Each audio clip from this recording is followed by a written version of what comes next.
go for all your podcast needs. It's the shit show with Chris and McAtee. It's the shit show with him, you, and me. So come on down to the shit show. Let's go. Let's go. Let's go. And Josh is still a little bitch. All right, shit show podcast, fight watch party number 2, UFC Glendale, Arizona. Gaethje versus Porier is the main event. It's a 4-fight main card. Starts in about 6 minutes. So you have just enough time to tell your mom and your dad to tune in. Finish your FAP. Tell mom to fuck off. Make the meatloaf. Or start your FAP. And tune in. Start your next FAP. Yeah. Yeah, shit stains. Shit stains. Welcome all shit stains. Thanks for watching. I'm going to post the link to this on the web. Oh, can you make me a mod? I'll comment on it real quick. Yep. Don't want anyone out here being rude. You're being rude. Except for us. No rude people allowed. Except for us. Except for us. Especially on the internet, of all places. Fucking pricks. Leah's keeping them streets clean today.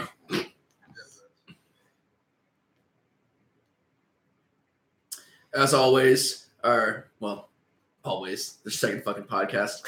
Fuck it, I'm going to say it. As always, our host, the one and only Chris McAtee. Woo!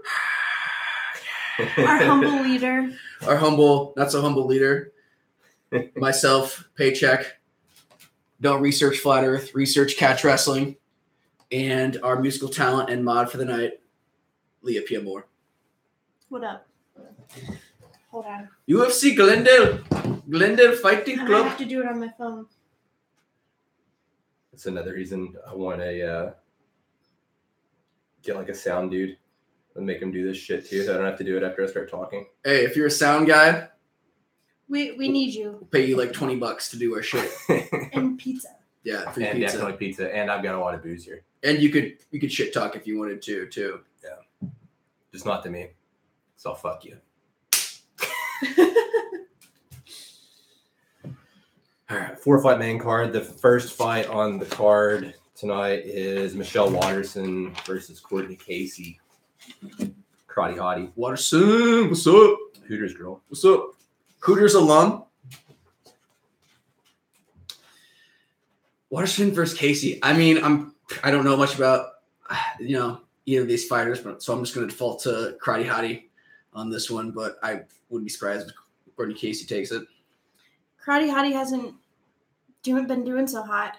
But in her last Instagram post, she looked cut as all hell. She looked terrifying. Have you seen her husband, the boxer? No. Yeah, he's like one of her main striking coaches. That guy's fucking scary too. He actually, God, what the fuck is the guy's name? There's a Mexican guy at Cedar Rapids Boxing Club. It's like an adult, Pedro is his name. I was going to say he's like an adult version of Mitchell. But he kind of looks just like him, and it's fucking weird. But Michelle Watterson fucking beat everybody in Invictus and came to UFC and did not beat everyone. Yeah, the thing about Watterson is her true weight is really atom weight, right? It's like 105. I think, is it 110? I think.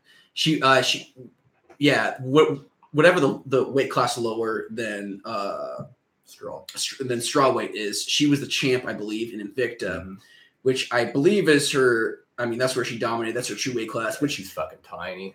She's tiny, and it also doesn't really say much because really, how many 105ers are out there, anyways? Yeah, It's like top 10 out of 12. Right. But I mean, from a career move, I mean, if you're fighting 105 women's and then the UFC opens up a strawweight division, you kind of have to make the move eventually. So, which one of those is make a moderator, Leah? Very last one, bottom one. Oh, all right, there we go. Thanks, dude. Keep the trolls at bay. Hell yeah. Michelle Watterson's actually an underdog in this one. She beat Paige Van Zandt. People forget about that. That's like her one win in the fucking UFC. Watterson? Mm-hmm. Yeah. Paige Van Zandt also hasn't been doing so hot. No. Our everyone's favorite UFC fighter. Yeah. Watterson, she's been training at Jackson Link. So, I think in her, the last win, might have been over Peyton Zan that I saw her get, was she take down RNC pretty quickly, which was surprising to me. Surprising considering I have no knowledge of her, but assuming her name's Karate Hottie, you would assume that she's a striker. Yeah. But Paige is a lot bigger and more athletic too, so I was surprised she was able to take her to the ground and control her like that. But also, Paige is fucking 21 years old. Right. I kind of see Watterson now as falling into the sort of categories, kind of like aging fighter. She's one of those, she's as a female fighter, she's one of those that are kind of on the way out right now. Mm-hmm. Doesn't really have anything that really sticks out in my mind as a specialty or a strength for her. Sort of a gatekeeper, but the division isn't really deep enough. Yeah. The thing is, too, is there's so few people in that division for her to actually fight. Yeah. That you lose to one or two of them, and then you only have 3 of them left. Yeah. So it's shit. Because normally you lose at 1 or 2. You're just you're still top 15. But when there's only 15 of you, it's a little different. And the thing is, too, she's lost. I think she went 1-2 in her UFC fights. And 2 of those losses one was to Rose Namajunas, and then the other was to Keisha Torres, who's undefeated, I believe. So. Which one are you talking about, Paige or Karate Hottie? Karate Hottie. Okay, because Rose just dismantled both of those too. So Rose beat Joanna fucking twice, so losing to her is kind of I don't know. It's not as big of a deal. Courtney Casey is the favorite, and her fucking record is 7-5. She's ranked in the top 5, I believe, and she's 7-5. Yeah.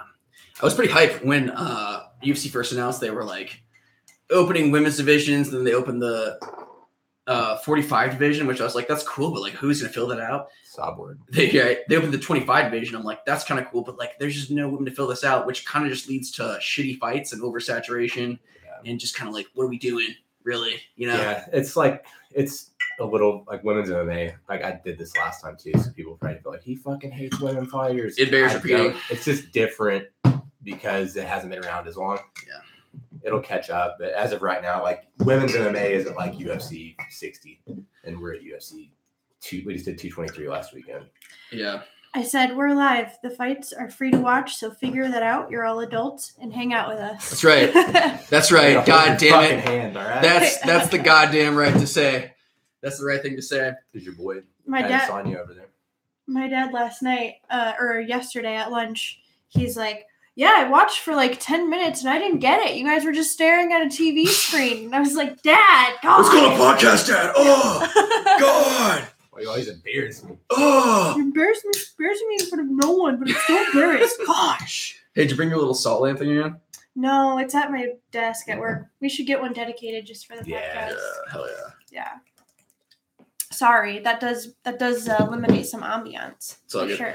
We have enough booze on the table for decoration. Right, that's our ambiance tonight. We're what was I gonna say? Oh yeah, back to Joanna.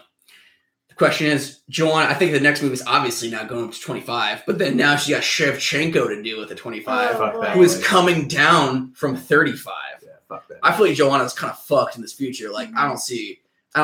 I mean, she can certainly get a couple more, solid UFC victories, but it's just kind of career-wise, where the fuck is she gonna go? Should we call it the Rousey wall? That wall that women fighters hit when they just can't really compete anymore. Yeah, they make no adjustments and they just kind of get stopped all the time. I think a weird thing, one of the things that make women fights so exciting is they take it so fucking personal and they're really aggressive. It sounds fucked up. So true. They take it so goddamn personal. But the thing is then when they lose, her thing was my weight cut wasn't good.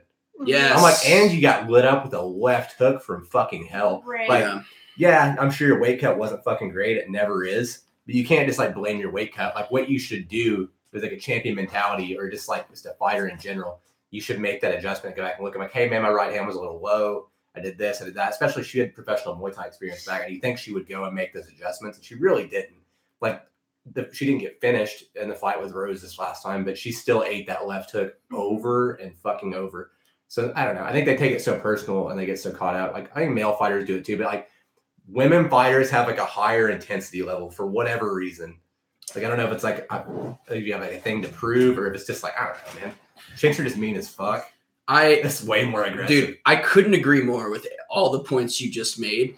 I think when, of course we've seen it with Ronda and now Joanna. I was making the point after Joanna's first loss to Rose that she wasn't taking responsibility for the loss. Yeah. She was acting, oh, it was a fluke, I got caught.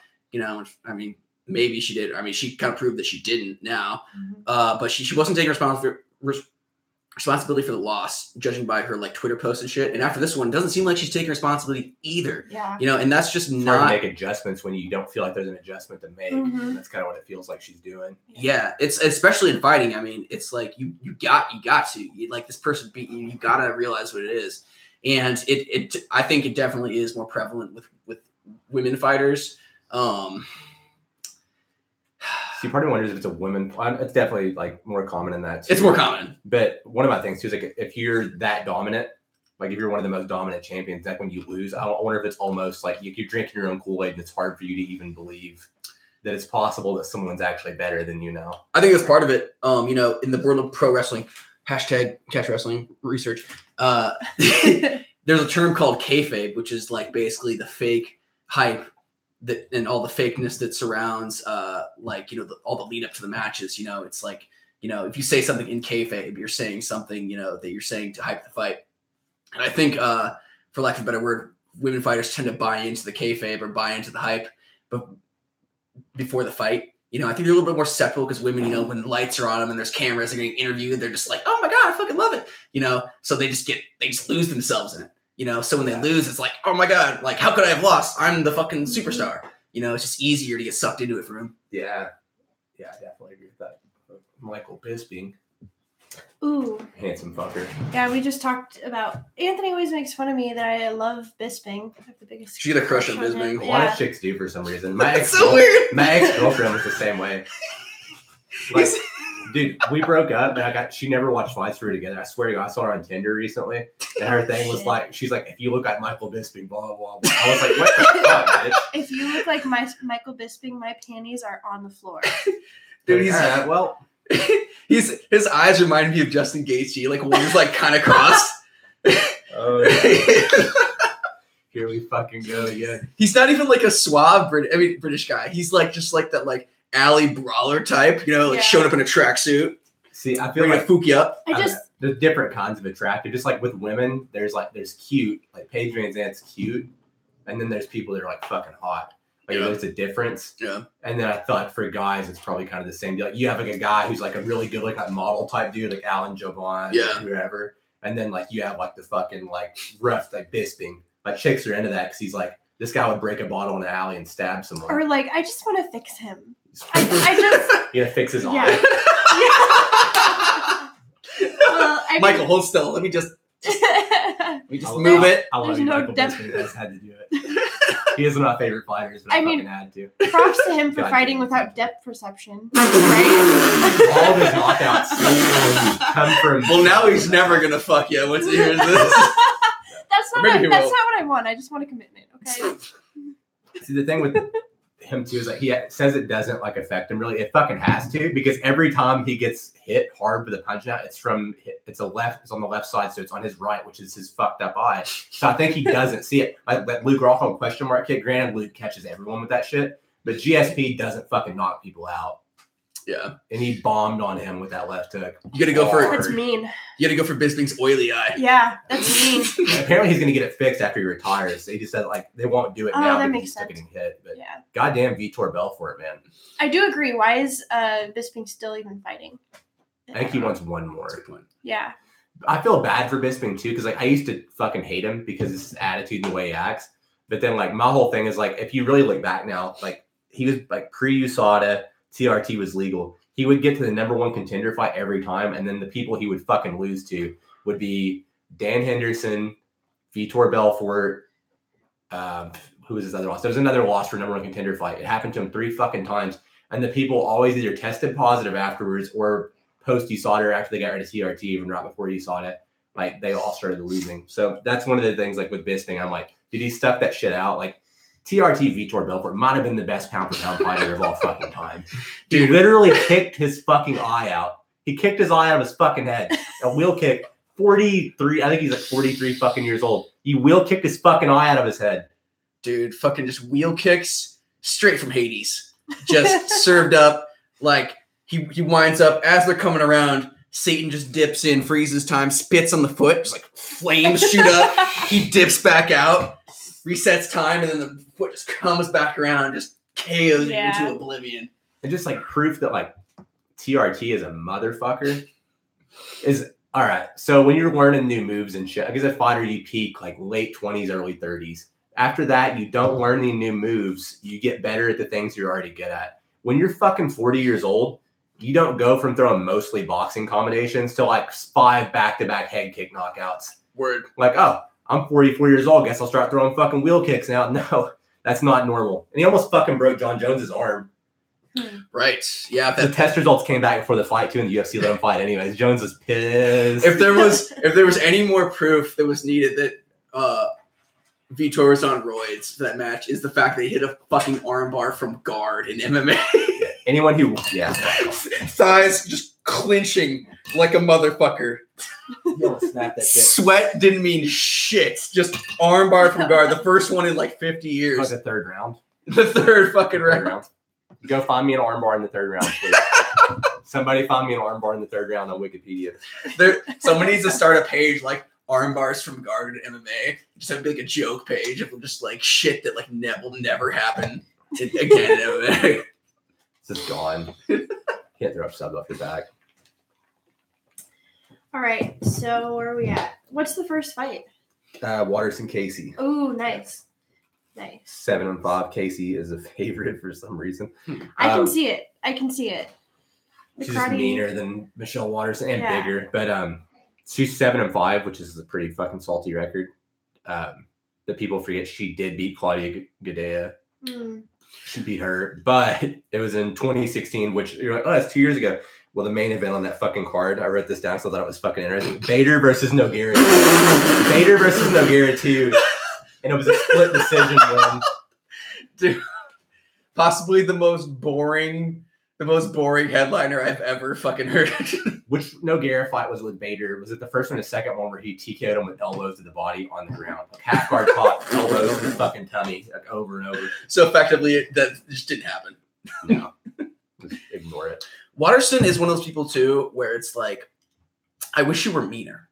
You know, it's like you're not incredibly technical, so I feel like you need, like, you're not like Holly Holm technical, so I feel like you need to fill that gap in with just like anger and aggression. You know, if you look at her kick game too, like her lead leg kicks, like she has that karate background. Right. People don't throw side kicks anymore. I was talking about it earlier, like before we were live. The side kick is like a big weapon, and like, even watching her highlight reel here that's on the Fox Sports right now, it's like she throws it like a fucking jab. Like people say that about Saenchai, and I'm not going to compare her to Saenchai. It ends up being like a bitch slap. Yeah.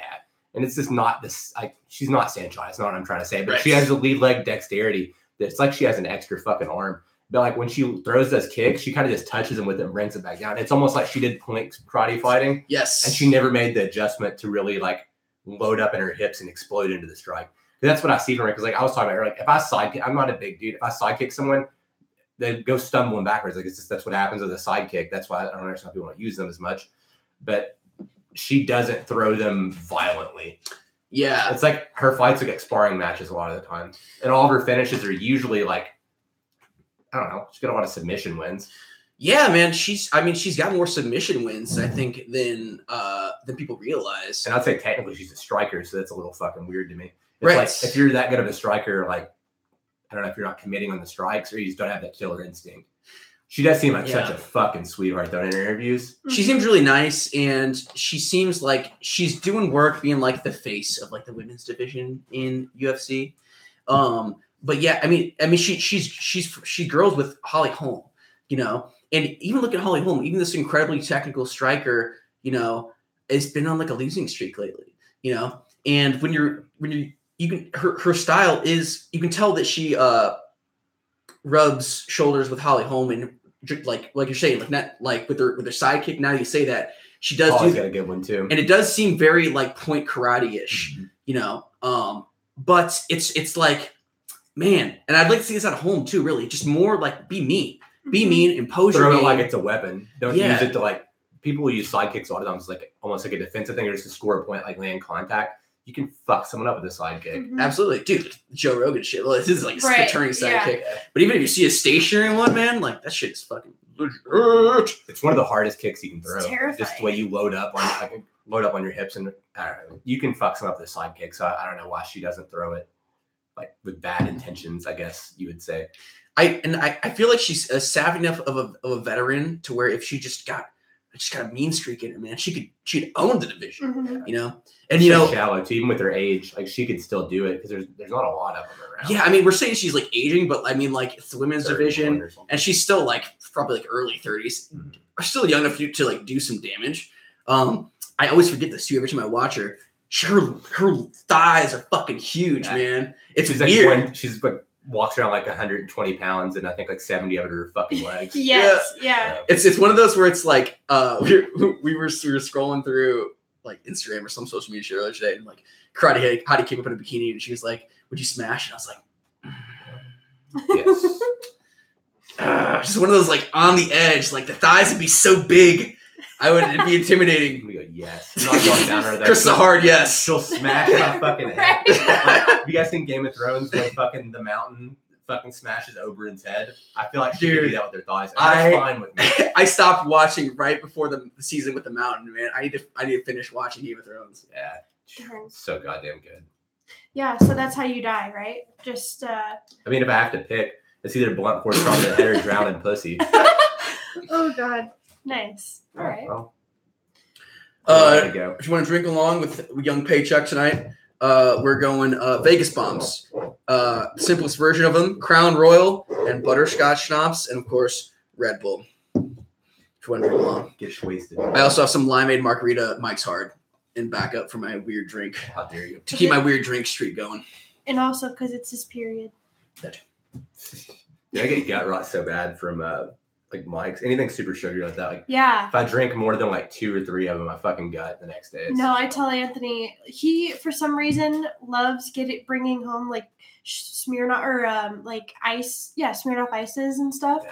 And I look at them and I just get the worst headache ever. Yeah, there's 2 things here. I will go out on a limb on lots of shit food wise and drink wise. I do not hesitate to try pretty much anything, you know. Try it once, I don't like it, whatever. Also, I just have like killer metabolism. Like it's hard for me to get fat. I just have really good genetics in that fact. I feel like at some point in my life, like when I hit like 40 or something, it's just gonna fall off hard. But in the meantime, I can pretty much eat or drink. Get pregnant. Right. I can eat or drink whatever I want. It's just no problem. Fuck you. For all of us girls. Yes. Fuck you, Anthony. Half Puerto Rican, man. I can just eat hot sauce all day. And just Doesn't hot sauce apparently speeds up your metabolism anyways, right? Dude, I think it's a thing. I've as half Puerto Rican and a lifelong hot sauce fan, I can sort of attest to this. It's sort of bro science, but I feel like whenever I put hot sauce on some shit, my belly feels good. As long as I don't put too much, it's not like intensely hot shit. Yeah. My belly feels good. It feels like it's sort of like cooking or digesting more within my stomach. And of course, like your butthole's gonna burn a little bit on the way out. But I feel like it aids in the digestion of the food, like acid or something helps break it down. Total bro science, but I don't know. It's bro science. That's what I feel like. I believe you. All right, so I think we're gearing up for this karate hottie, and who is she fighting? Courtney Casey. Bruce Buffer's suit is way less impressive than it was last week. We've got Jigsaw reffing the match. Right, yeah, we do. Would you like to play a game? And a really pretty ring girl. It's my dream job. Ariana Celeste seemingly does not age. Yeah. Who was the guy? Was it Elias Theodoro? Was he the one that did the ring girl for Invicta? Yeah. Or ring boy? He was smashing some ring girl. Ring bear. I would. Michelle Watterson inside leg kick. Get that rash guard going. Sort of makes me wonder. Always. She always does. Compared to this Courtney Casey. Sort of makes me wonder does she have mom's tummy or no? Because we saw that picture of her on Instagram. Yeah. She's cut. True. Or what did she want? Maybe she wants to use it for a grappling advantage. Or she's the world's first self-conscious Hooter. Yeah. She's trying to dispel. She's trying to like shake off her former Hooters image. See, that's what I'm talking about with the kicks. Her lead leg dexterity. She can throw her kicks like fucking punches, but she doesn't like commit to them. I mean, she commits because she obviously lands them, but she doesn't throw them with violent intensity. They're like dance kicks, man. Yeah. It's like, I touched you. I'm like, all right, cool, but did you die? Yeah. But did you die? It's you're throwing a kick, but it has the power of a jab. But at the same time, it's like, what are you really doing there? You know, you could just throw a jab there. I don't know. It's just sort of like, what are you doing? You know? Because how fast you can definitely tell she fought at a weight class way smaller than this. Yeah. And I think this is what Courtney Casey has to do to win this fight. Yeah. Is control her in the clinch. Because like there's this Absolutely. good like chasing her down. She's very fucking fast. But see, like there, she threw Courtney Casey went up with a rear hook, which is weird from that distance, but she was just gone before she even got there. Courtney Casey got that pineapple in her head. She does have a pineapple. Repping SpongeBob SquarePants, hardcore. Logistics. How long is her fucking hair, man? Her. I feel like Holly Holmes' hair is longer than hers, but she has a shorter fucking bun on her head than her. She needs to get with Holly Holmes' fucking hair. Yeah, she has that hair. Ronda Rousey had some good braids going on. She has like a fucking YouTube tutorial where like actually I think Jenna Marbles posted a video of how to have your hair like Ronda Rousey. Ronda Rousey had the best hair, and she had the advantage of like competing in like judo, which is a grappling sport, you know, lifelong. So she just had that shit down. Michelle's hair bad, you know. Yeah, it looks like Michelle got rocked there. I'm a Jenna Marbles sommelier, and I know she does not have a video like that. I don't know. I'll have to deep dive. I'll do research. I feel like she could. If she doesn't, at least someone does. Yeah, it's Jenna Marbles, but maybe not. There's definitely like one of the like famous YouTube bitches has a Ronda Rousey thing. Yeah, probably. I feel like Ronda's hair was like pigtails, but like buns, you know. But it's so Ronda Rousey that if anyone did it in UFC now, it would almost be like trying to copy her. It'd be lame because you're like, oh, you're trying to swagger jack Ronda Rousey. We got to give it like 10 years, and then like so that all the girls coming up now who saw her can do it, but the girls currently now who got their ass kicked by her cannot do it. Let's talk about Ronda Rousey's WWE debut last week. That was amazing. She belongs there. Dude, so Sunday, we spent the whole day watching the Hobbit series, the Hobbit movies, because the previous weekend we watched the Lord of the Rings trilogy because you'd never seen the Lord of the Rings. So schooled her up on Lord of the Rings, then schooled her up on the Hobbit trilogy all one day, watched 3 movies. And then afterwards, it was like 9 o'clock, and we're like, what the fuck do we do? Luke Thomas was doing a WrestleMania watch party companion video with him and his 2 friends. Yeah. And so I turned it on. I'm like, oh shit. Michelle Waterson on top. And I'm like, wait. I'm pretty sure the way that WWE does all the pay-per-views now is all on their like WWE network, which is basically like their Fight Pass. That's what they should do with the UFC shit. That's why you make me pay for shit twice, Dan. How do you find the UFC? How do you find this right now? It is on Fox. Okay. For the person that said show fight, it's on Fox's website. We can't show it on YouTube. We'll get pulled. Yep. But go to fucking Fox Sports when you're an adult. Yes, you got this. Stream that. I believe in you. Boston Cable, son. Or steal it illegally, like some people we know. Yeah, people do steal this. Yeah, you can do it. It's the thing. You can do it. But yeah. So like actually, I'm pretty sure the Fight Pass, they modeled their shit off the WWE network because their business models are very similar, you know. And so I was watching Luke Thomas. I'm like, wait, I think if I sign up for WWE network right now, I get a free month, so I can watch WrestleMania for free right now, you know. So we got hooked up, and then eventually we watched Ronda's match. She was a tag team match. Her and Kurt Angle, former Olympic gold medalist, if we saw wrestling, versus Triple H and his wife Stephanie. How big is his neck? Kurt Angle's neck is huge, and his arms are tiny. All of his discs are fused together. That's why. Did you notice, like, when he turns to look at someone, he's like, yeah, dude, his neck is retarded. There's no neck movement. Have you seen Kurt Angle's moonsault? No. Dog, hold on, I'm gonna pull this shit up. This is incredible. Moonsault. It's a moonsault is a backflip off the top rope in pro wrestling. Gotcha. All right, so we're at a into the first round. Yeah. Why am I here? Why do you guys bring me here? What am I doing here? That's what I do every day when I wake up. Leah, you're doing better than last time, though. Just do not get bogged down in the chats, and we'll be fine. Don't feed the trolls. Don't feed the trolls. I didn't. They want to be fed. Feeding the trolls is like, guys, stop being mean to me. Yeah. Guys. Yeah. Courtney Casey probably won that fight. Michelle Waterson got a takedown, but she was hurt bad twice by punches. I just don't think Michelle Waterson is big enough to fight at this weight class. Yeah. The size difference is ridiculous. I didn't pay attention to what the reach was at the beginning of the fight, but I bet Courtney Casey has at least 6 inches of reach on her. And even on the ground, like Michelle Waterson's pretty heavy on top of her, and like Courtney Casey was like doesn't have great jiu-jitsu, and she was kind of elevating her. And I don't know. Agreed. I think she's too small.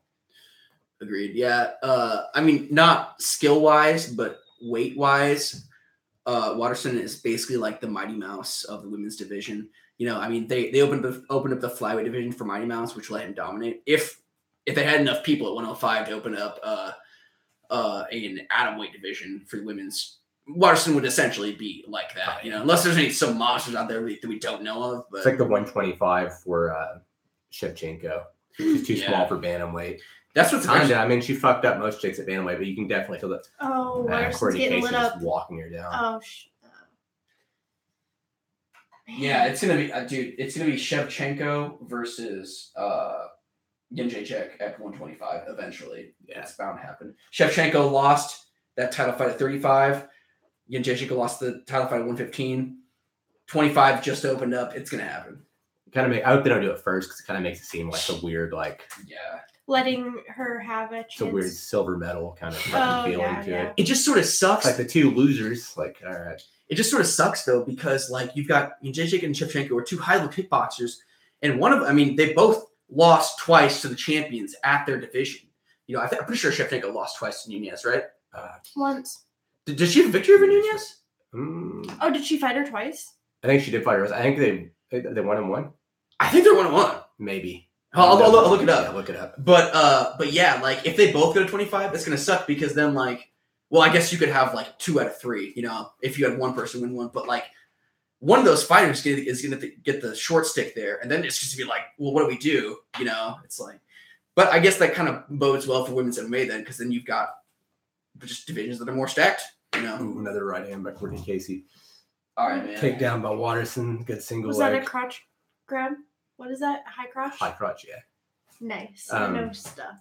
The thing with this Michelle Waterson, it's just the size difference is a big deal. Because even like that takedown, like with her on top of her, I almost feel like she's just not dangerous from this position. She just seems so small. Yeah, no. Even on the ground, like in her guard, it looks like someone wrestling a kid. But Michelle Waterson, 2 of 2 for takedown. She got takedown each round. But yeah, it's Courtney Casey. I don't think she has like any high-level jiu-jitsu background. So Michelle Waterson's probably fine. You never really see submissions from guard anymore, anyways, in MMA at least. Something I was looking at the black line on the floor of how Courtney Casey was walking her down. Luke Thomas posted a thing earlier. I can't remember what the statistic was, but it was basically like pretty much all fights end outside of that black circle now. There's no finishes in the middle of the cage anymore. Yeah, that's really the sort of Casey trying to set up a triangle choke. Against the cage is like, it's basically like the ground. It's super retarded, but that's like the ground of standing. You know, it's like, I feel like slows everything down and there's more of like a control position and things like that. Slows everything down, yes, but you're still vertical. And I feel like someone who has a lot of skills there can really dominate. Less room for you to move. For one, if you have good footwork and movement, it's easy to keep someone trapped. Yeah. It's just an element that people don't really take into consideration as much as they should. And as a fan, try to get an omoplata. As a fan, it results in just this kind of the slowing of the fight. You know, I wish people would really invest more time in really knowing how to fight against the cage effectively. Yeah. For scenarios like this, you know. Anytime someone brings up omoplata, I think of fartaplata. Oh my god, the video that he did shitting in his face and fucking vomiting. Dude, that's my I was pretty sure I was at the same tournament as the guy who hit the fartaplata. No shit. Travis Wiza? Fuck, he's a catch wrestling guy, I'm pretty sure. He's catch wrestling jiu-jitsu. He's like one of Eric Paulson's guys. Travis Newaza. No, what? Yeah. I'm pretty sure he's the dude who hit the fartaplata. No way, really? Yeah. I met him at a catch wrestling tournament a couple of years ago. I follow him on Instagram. I don't know if that was pre-omoplata or post-omoplata or fartaplata. Anyways, all right, check this out, man. This is the Kurt Angle fucking moonsault from hell. Casey going for a belly down armbar. I wish we could show the viewers at home. All right, you will see. Yeah.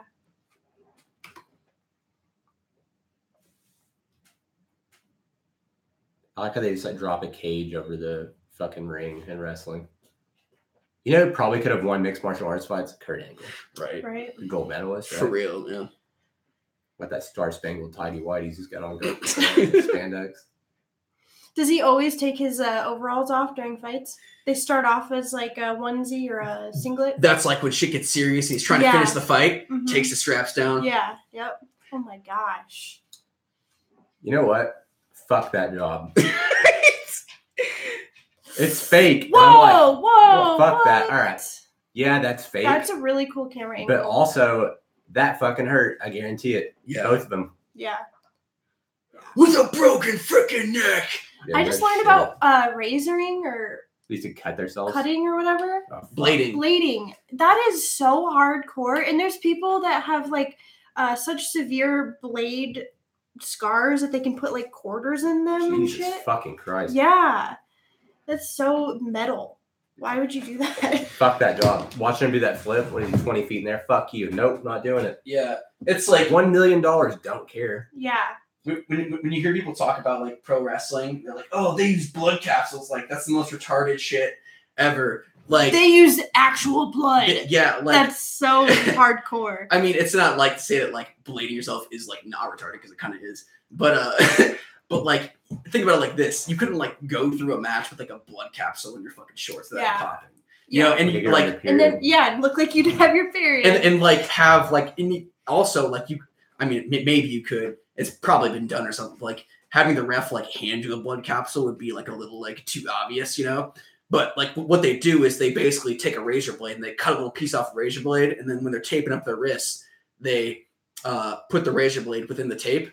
So during the match, so sketchy. They'll get hit. The TV camera will go to something else. So the TV camera will go to their opponent, like up, like going like, "Yeah, I fucking beat his ass," or like arguing with the ref. Meanwhile, the guy on the ground will undo his tape, just take the razor blade, cut a little cut in his head in the right place on the vein so it bleeds, you know. And it mixes with the sweat too. Yeah, it mixes with sweat. Yeah. But yeah, if you cut yourself like on your forehead in the right place, it'll bleed profusely. And then bam, just throw a little razor blade aside, camera pans back, and bam, your face is covered in blood. So metal. Yeah. I would. Fuck that I noise. could not. Okay, so we're still deep into this fight. Well, it's a 3-round fight. I guess it's not a title. Yeah, I'm not sure how to really score these rounds because when I'm looking at it, like Michelle Watterson, like she got hurt from the first round by punches, but she got the takedown and controlled her. So I guess Casey that round, Michelle got hit with some hard punches in the second round too, but she got the takedown. Casey threw up some submission attempts and they might be a round apiece. It's hard to score a round for someone when they're like this undersized. Mm-hmm. Like it just feels like there's not a lot she can do. Yeah. Pacheck rearranging furniture. Oh, it's so lovely. What was you were gonna look something up?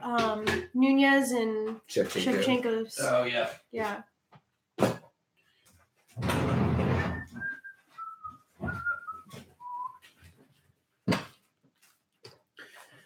If you're watching the Shit Show podcast, thank you for tuning in.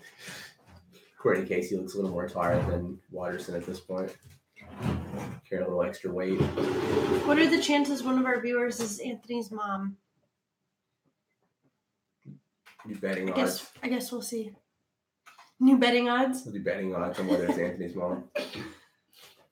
Show Watterson with another takedown. She might win this fight off the takedowns, which, oh no, get reverse. Casey going for the belly down armbar again. I'm like, she's going to finish it, but she might. I feel like Watterson's jits is probably good enough to fend this off. I think Watterson is the better fighter, but Casey's way bigger. And yeah. Watterson's having a hard time dealing with it, that's for sure. Oh, got the leg. I don't think she knows what she's doing with it. Doesn't really know what she's doing. The cage is kind of in the way. Yeah, Watterson's going to defend there. Good look by Casey. But see a really bad heel hook attempt. Why inside heel hook attempts, Casey. Oh, shit. Oh. She might get it. Why doesn't she just, she's safe now. Gotta wait on it. She had the perfect opportunity to just kick her in the face from there. She's down. You can't kick her. Oh, fudge. You talking about top person or bottom person? Casey. Bottom person. Can you up kick, though? Not if they have one knee on the ground. Oh, interesting. Is that new? No, you're down to opponent. If you have one knee on the ground, you're down. That's or right. if you have, depending on the state, if you have one hand down, you're also down. So if you're standing in tripod, that's down. In most states, some of them haven't adopted the new rules yet, so you still have to have both hands down. But if someone's like in your guard, you can't. Anderson Silva got disqualified. And what event was it? It was in Hawaii, Rumble on the Rocks against Yushin Okami. That tournament had Anderson Silva, Yushin Okami, Jake Shields, Carlos Condit, a couple other people. Condit lost to Jake Shields that night. I think Jake actually submitted Okami and Condit in the same night on that fight card. But yeah, Anderson Silva got disqualified for an up kick. I think we have another takedown. It really pisses me off though that up kicks are allowed, but stomps aren't. It's basically the same thing. Piss me off. Anyways, Shevchenko. So 225 is stacked. Ooh, Chicago. Yeah. So the MMA gods are just gonna make like 7 of those fights happen at this rate. I'm scared. I'm scared to think about it at this point. Okay. Sergio Pettis, Colby Covington. Holm and Anderson. Yeah, that's a good fucking fight too. All right, Shevchenko has lost to Nunez twice. Both by first one by unanimous decision, second one by split decision. So Shevchenko has lost to the current champ twice at 35. Gaethje has lost to the current champ at 115 twice. So it's like Wonderboy Thompson at fucking welterweight. Fitting the scissor up in here. You know what I'm saying? It's like with Wonderboy's thing. I bet he's hoping that whoever wins this Desanios Covington fight beats Woodley, because he's never getting another title shot against Woodley. No. Not a fucking chance. No fucking way. End of the fight. Going to a decision. Rafael Dos Anchovies. What did we just miss? Just the end of the fight. Oh, end of the okay. Buzzer sounded. Like I said, I think Michelle Watterson was the better fighter, but I think Courtney Casey's just so much bigger. Like, it's hard to fucking judge it for like Watterson got the takedowns, but she definitely got wobbled. It just kind of depends on the judges whether or not they notice that. They've been known to be a little fucking incompetent, to say the least. That's another good point too. I never really thought about was if you have a body type discrepancy, someone's obviously larger, especially when it comes to weight cutting. You know, if it's even, the bigger person, you know, will probably look like as long as they're kind of even, will probably look like they're winning. Yeah. Or it could go the other way too, because then you could see the smaller person competing. You'd be like, this person's smaller and they're still passing guard. And yeah. So I think they're doing more work so they win the round. It's fucking weird. Yeah. I feel like if I was obviously a smaller fighter, I would just be doing just doing a bunch of shit, just putting a lot of output. Like you know? Kyle was doing in that Zabib fight. Towards the end there. Yeah. I don't know. I either know last names or I know first names. Yeah. I mean, I guess Boschnak was more just getting up in his face, like, whoa, motherfucker. I'm just talking just like from the beginning of the fight, if you're the smaller guy, just going, just making it look like you're doing a lot of, I'm the underdog, I'm the David, he's the Goliath. Right. Faber talks about that with fighting Dominic Cruz. He said a lot of the time, like when he's fighting Dominic Cruz, where their fights were actually kind of close. He's like, a lot of the times, Dominic's not really doing anything. Agreed. He's just moving a lot. Agreed. And the judge is like, holy shit, look at him go. Wow, he's fucking moving a lot. Yeah. Which Dominic Cruz won those fights. But either way, I do get what he was saying. And then Faber's thing, too, is he was talking about having long hair. He's like, when I get punched and my fucking hair flies everywhere, let's say I get hit way harder than I did. Yeah. And he said a lot of those punches, I'm moving my head to dodge them. And he said a lot of them didn't land, but my hair's flying around, so they landed. Yeah. And if you notice, he did cut all of his hair off for the rematch and still lost. But it's a good move, man. It's a good move. I get what he was going for. I understand what he's saying. I had a nice fucking Beatles haircut going on when I first started competing, so I definitely get what you're saying. Shit goes everywhere. All the leaves are brown, the leaves are brown. All right. Who's gonna win this? I don't know what the judges will do with this one. Dude, Courtney Casey's face looks like Bigfoot Silva. Oh, shit. She looks like an ugly Misha Tate. Oh my God. Dog. Off the takedown. Dude. She's going to cry, too. All right. Sucking Dana's dick. Oh, no. What's up? Oh, no one's happy. Everyone's kind of like, well, what's that all about? Everyone's just like, I lost money.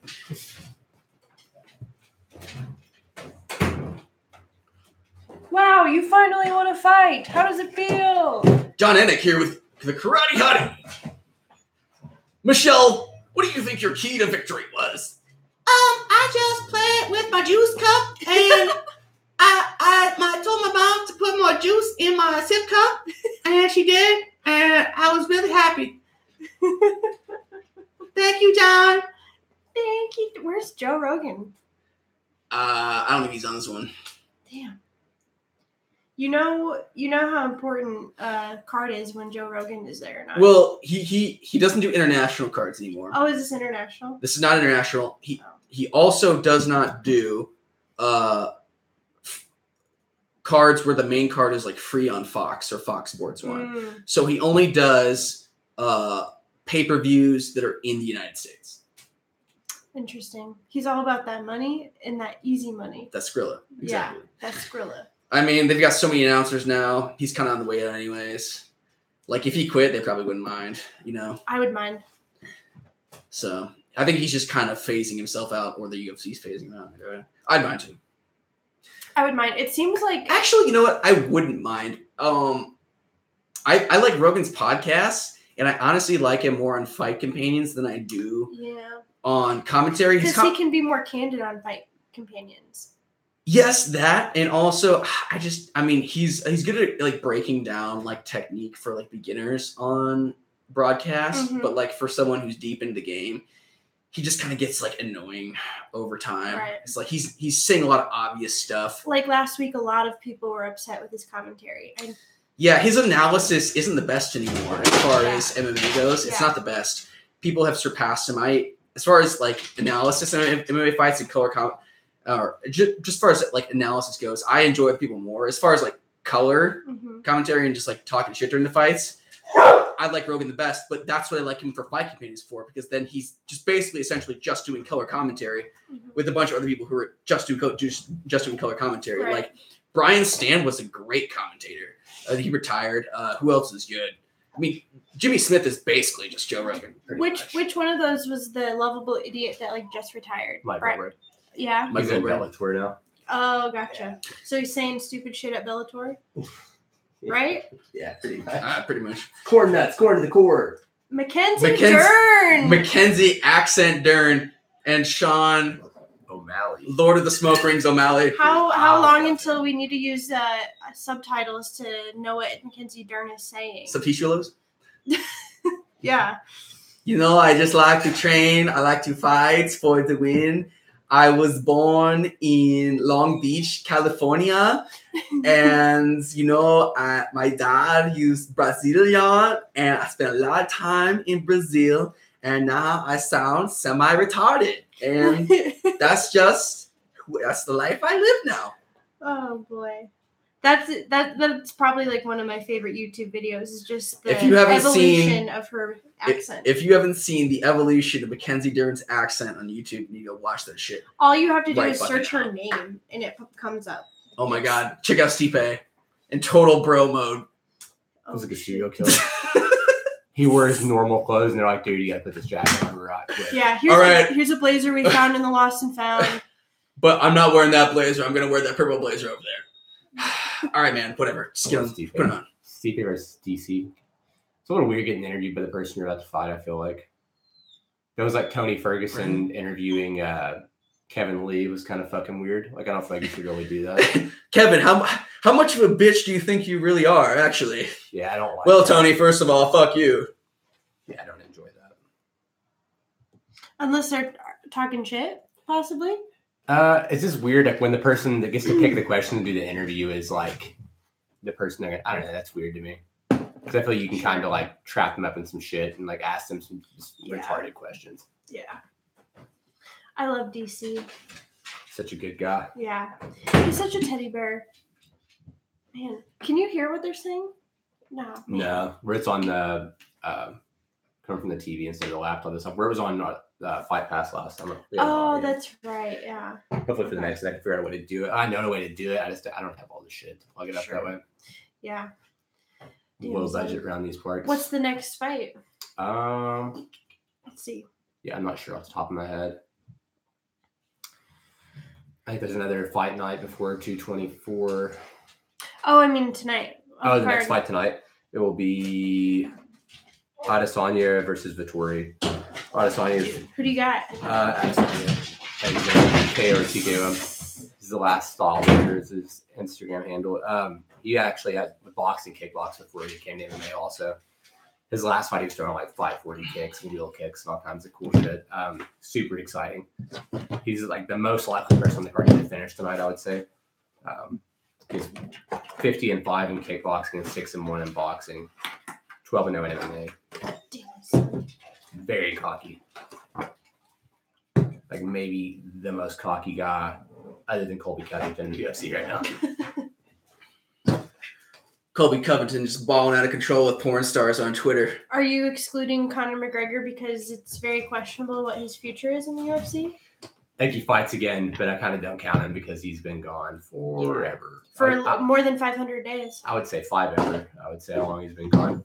He's fucking, I don't know. I don't think, like after, we've had a week and a couple days since the whole bus incident. Mm-hmm. I feel like it definitely feels like less of a big deal now. Like everyone calm down. Yeah. He's going to pay a few $1 million for sure to Ray Ward and Chiesa. But other than that, I don't think it's going to be that big of an issue. I don't know. I just don't see it being a big thing. He makes too much money. Like, it'll be fine. Yeah. At least he didn't like Ray Rice, his wife, like fucking just jack her in the face and drag her off an elevator by her fucking hair. I don't know. He threw a fucking dolly through a bus window. And like people are like, was that scripted? Like, I don't think it was planned. I think he was gonna go there and like cause a ruckus and try to like build up the fight with Khabib. Mm-hmm. I don't think he really thought the window was gonna break. And he definitely didn't think he was gonna fuck up other fighters. Mm-hmm. Like I don't know. Like he was trying to act a fool, but he didn't think that it was gonna get that out of hand. Yeah. I feel like cocaine's a hell of a drug. I'll go get a beer. That Ray Rice short hook though in the elevator. Oh man, dude, possibly the sickest short hook of all time. Honestly, I think that was one of those scenarios where she just kind of deserved it. I mean, maybe not like to hit her face on the fucking bar on the way down, but definitely deserved to get like pushed or slapped or some shit. Fucking my face. Fucking Ray Rice, man. Yeah, that video is. God damn. Yeah, it's rough. That's rough. Dude, someone should fuck with Mike Goldberg's earpiece at Bellator, or teleprompter, whatever the fuck he uses. Like, corn nuts! Bust a nut for corn nuts! Oh, corn nuts. They don't sponsor the UFC anymore, right? I haven't seen him. I don't think so. It was like one of the weird. I was surprised they went with Modelo for their beer sponsor. Right. They went from Bud Light / Budweiser to, I guess, Anheuser-Busch. They own like all three of them. Trying to bust in the Mexican market. A little weird. I don't know. Mexicans like fights. All right. So what was the whole lowdown on the Vasily Lomachenko scenario this weekend? You were up on that, right? Lomachenko. Yeah. I'm not sure what's going on with him. They're trying to get his next fight set up. It's going to be free on ESPN, I think, again, but I'm not sure. Lomachenko for free. What his next fight's going to be. By the way, someone at work told me that they don't think he's that good. Hey, if you're that, he has a loss on his record. I'm like, dude, he figured out his amateur record. Come on, dude. If you're that 396-2, all right, 396-2. I don't think he's that good. Shut your fucking mouth. How about that, dude? I don't even know, things besides like taking a shit or like daily activities that I've done 396 times, let alone a fucking boxing match. What a fight. 396 times. Does anyone have a bottle opener? I do. No alcohol in this. Boom. Anthony, did you hear me say I was gonna go grab a beer?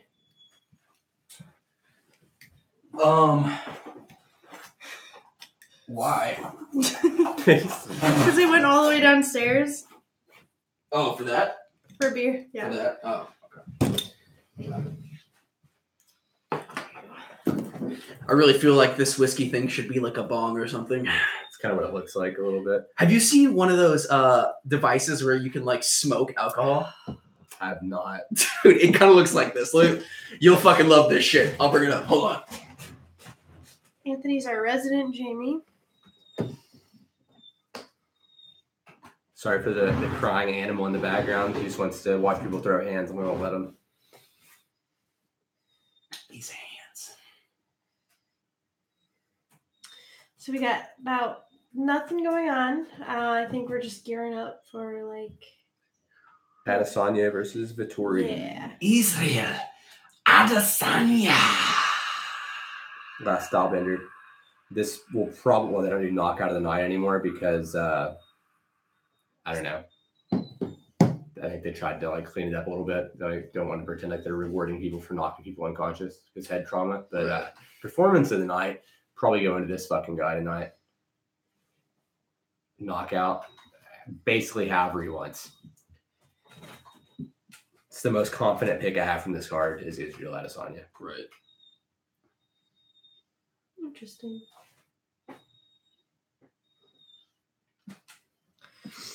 Let's see. Jacqueline Thatcher on Facebook says that the mattress in the corner of my podcast room was a good scene a dead hooker. That's because it has, Jackie. So we can't see this. There's a picture that Anthony posted earlier. With the mattress. Darn it, Anthony. Now you've seen our dark underbelly for what it really is. Yeah. Oh, there it is. Yep. That's cute. There it is. Well, it's fine. It just adds character. Yeah. I'll eventually get rid of it. Maybe. No, maybe not. It's good. It absorbs echoes. Just when I get the other camera, I just have to make sure I don't get it in that camera angle either. I need some more shit for the walls. I actually kind of want to cover the walls with something so we don't have the echo for one, but then also I just think it would look better. I was trying to get a table this week. It didn't happen though. They sold my table to someone else. Those sons of bitches. At like Goodwill or something? No, it was a Craigslist table. That's also probably seen a dead hooker. But yeah, so we have a little fucking fold out table currently. Yeah, it's all right. We have a website getting worked on right now. Yeah? Yeah, I got someone doing a website. Nice. And then some artwork. Yeah, his I don't think they're engaged yet. His girlfriend also is a graphic designer. She's doing a cool logo for it too. That's awesome. So we'll have that. Wait, the guy who's doing the website and his girlfriend? Yeah. What a power couple. Yeah. That's awesome. Super cool. Sweet. For free. So we'll have that done soon. Have all our stuff on there. That way you guys can just go to the website instead of me having to post it on my actual social media every time we go live. Probably still do that. Yeah. Yeah. We'll do, we'll see at the website. We'll have a store too. I'll probably actually put some shirts and stuff on there maybe. We'll see. And then eventually get some lighting, some good lighting in here. Yeah. All you really need are lamps. Yeah. Yeah. My thing right now, number one is microphones. Get more microphones, and then better camera. And then after that, I'm gonna try to slowly accumulate stuff. I have like fucking $700 worth of shit in my Amazon cart. Oh, hell yeah! That I'm trying to slowly acquire. Yeah, $700 is pretty steep. Okay, this is something that was on Parks and Rec. All right, I swear. I fucking found it. The Vaportini. All right, if you're watching along, YouTube search Vaportini. It's how to vaporize or smoke alcohol. I saw this shit a couple years ago. I'd never heard of this. It's a candle with a globe on top. Basically this fucking thing on top of it. Yeah, this is what reminded me of it. I feel like we can totally do this. So we can absolutely do that. Pour your alcohol in. You pour your straw in, getting sketchy. Yeah, like what kind of effect? I mean, obviously it probably gets you fucked up. Get a candle down here. But what I wonder is like what the actual, does it get you more drunk or is it like the same? I'm not. Yeah, I'm not. There's a review video coming up. Yeah, but that's not podcast right now. I'm a little scared to try it without knowing what exactly happens when I try it. This is the big thing for me. I'm pretty sure you get pretty drunk pretty quickly. Yeah. Yeah, I don't know about that one. Review with breathalyzer results. Tell exactly how fucked up it got you. So yeah, there's the Vaportini was the one that I remember seeing. Then there's also one apparently called the Vape Shot. So if you want to YouTube search that at home, or you guys want to look it up later, that's what's up. Smoking alcohol. These kids do nowadays, putting Tide Pods up their buttholes. You know, You know what it is. Hell yeah. I got a Tide Pod in my butthole right now. It's the only way to podcast. How do you feel? Pretty fucking tidy. You have a Tide Pod up your Tide butt? Your tight butt? That smells like lavender. First podcast fart. Follow up with some spicy queso Pringles to recharge. That fart smells like lavender. Because of the Tide Pod. It's Vaseline. Ew. He's got 80 inches of reach. He's 6'4" middleweight. That guy, the white guy, looks like a guy I went to high school with. How you doing? That white guy has some tattoos that Josh would get. Right. Josh wants to be Asian so bad. Oh my god, he does. That's what we need to find, Josh. A nice Asian girl. But Josh has a nice Kendra girl. Oh, that's right. I forgot. It's already wifed up, son. I got you, girl. Yeah, he's wifed out. Oh, Josh. Josh and Kenny. Josh is a little bitch. Where is he? I thought he was coming. Fucking Kansas. With Kendra. He's Miss Pacheck and him went to a jiu-jitsu seminar today. He's fucking in Kansas.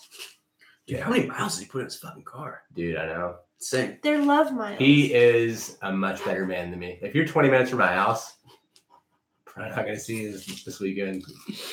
I don't know. I mean, he's a good dude. Let's just get out of the way. Josh Burchett's a better man than all of us. Yeah. But fuck him. Yeah. Yeah, but fuck Josh. Like, if I was ever married and my wife was going to leave me for someone, if she's like, I'll leave you for Josh, I'm like, makes sense. Makes sense. It's reasonable. I'm not even upset about it. Doesn't hurt my feelings. I'm actually happy for you guys. Dean. He's a better man than even Josh. Maybe. Have you seen Herb Dean's fights? No. It's not bad. It wasn't bad for the time period.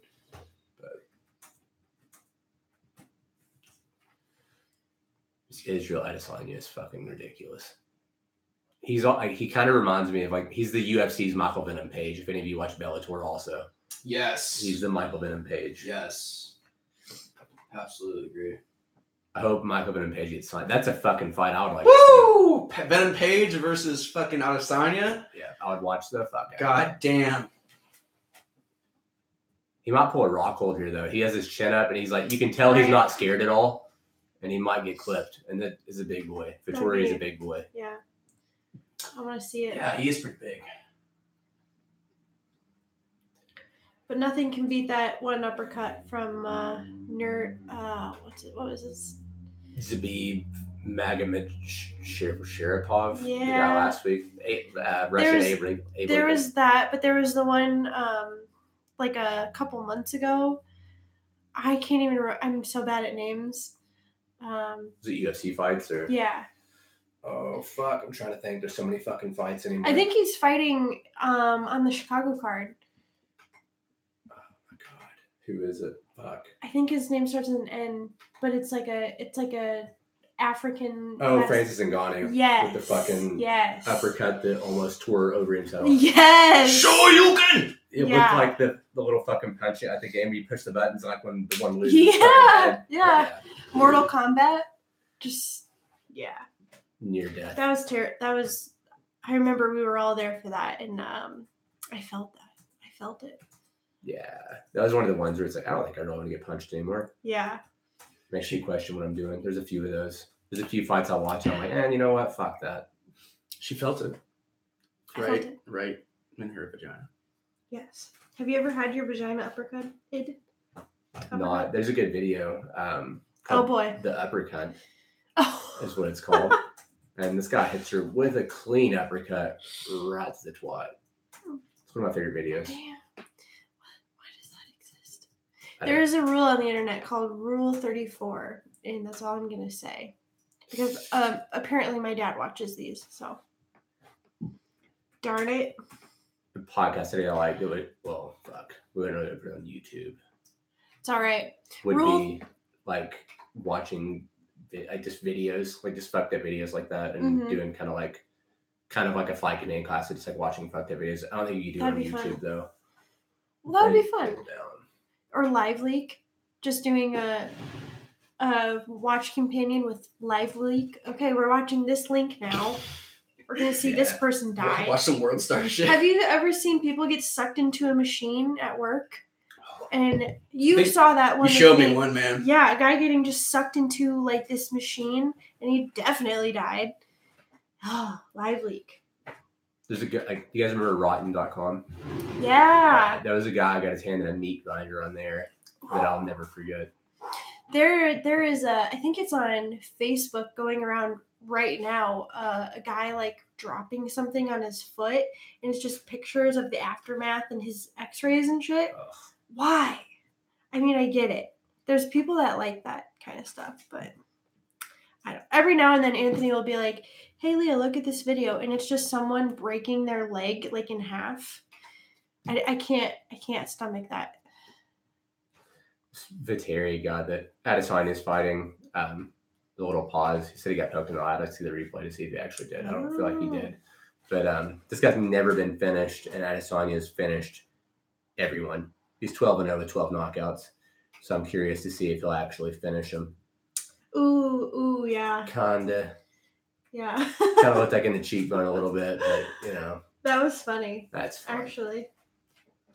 Definitely getting poked in the eye, but. It's all right. So you want Adesanya to win, right? Yeah. Yeah. And I'm pretty indifferent on like who I really want. I just feel like he's definitely one of the biggest favorites on the card. 12-0 with 12 knockout wins. I feel like he's probably going to get it done, but nice. Might surprise us. Yeah, just his head movement. He's so hard to fucking hit. Yeah. You can tell he has played other combat sports. They were all striking related, like his kickboxing and boxing record. So, I think you have a message on the Facebook. I'm not sure though. I'll check it on my phone or something.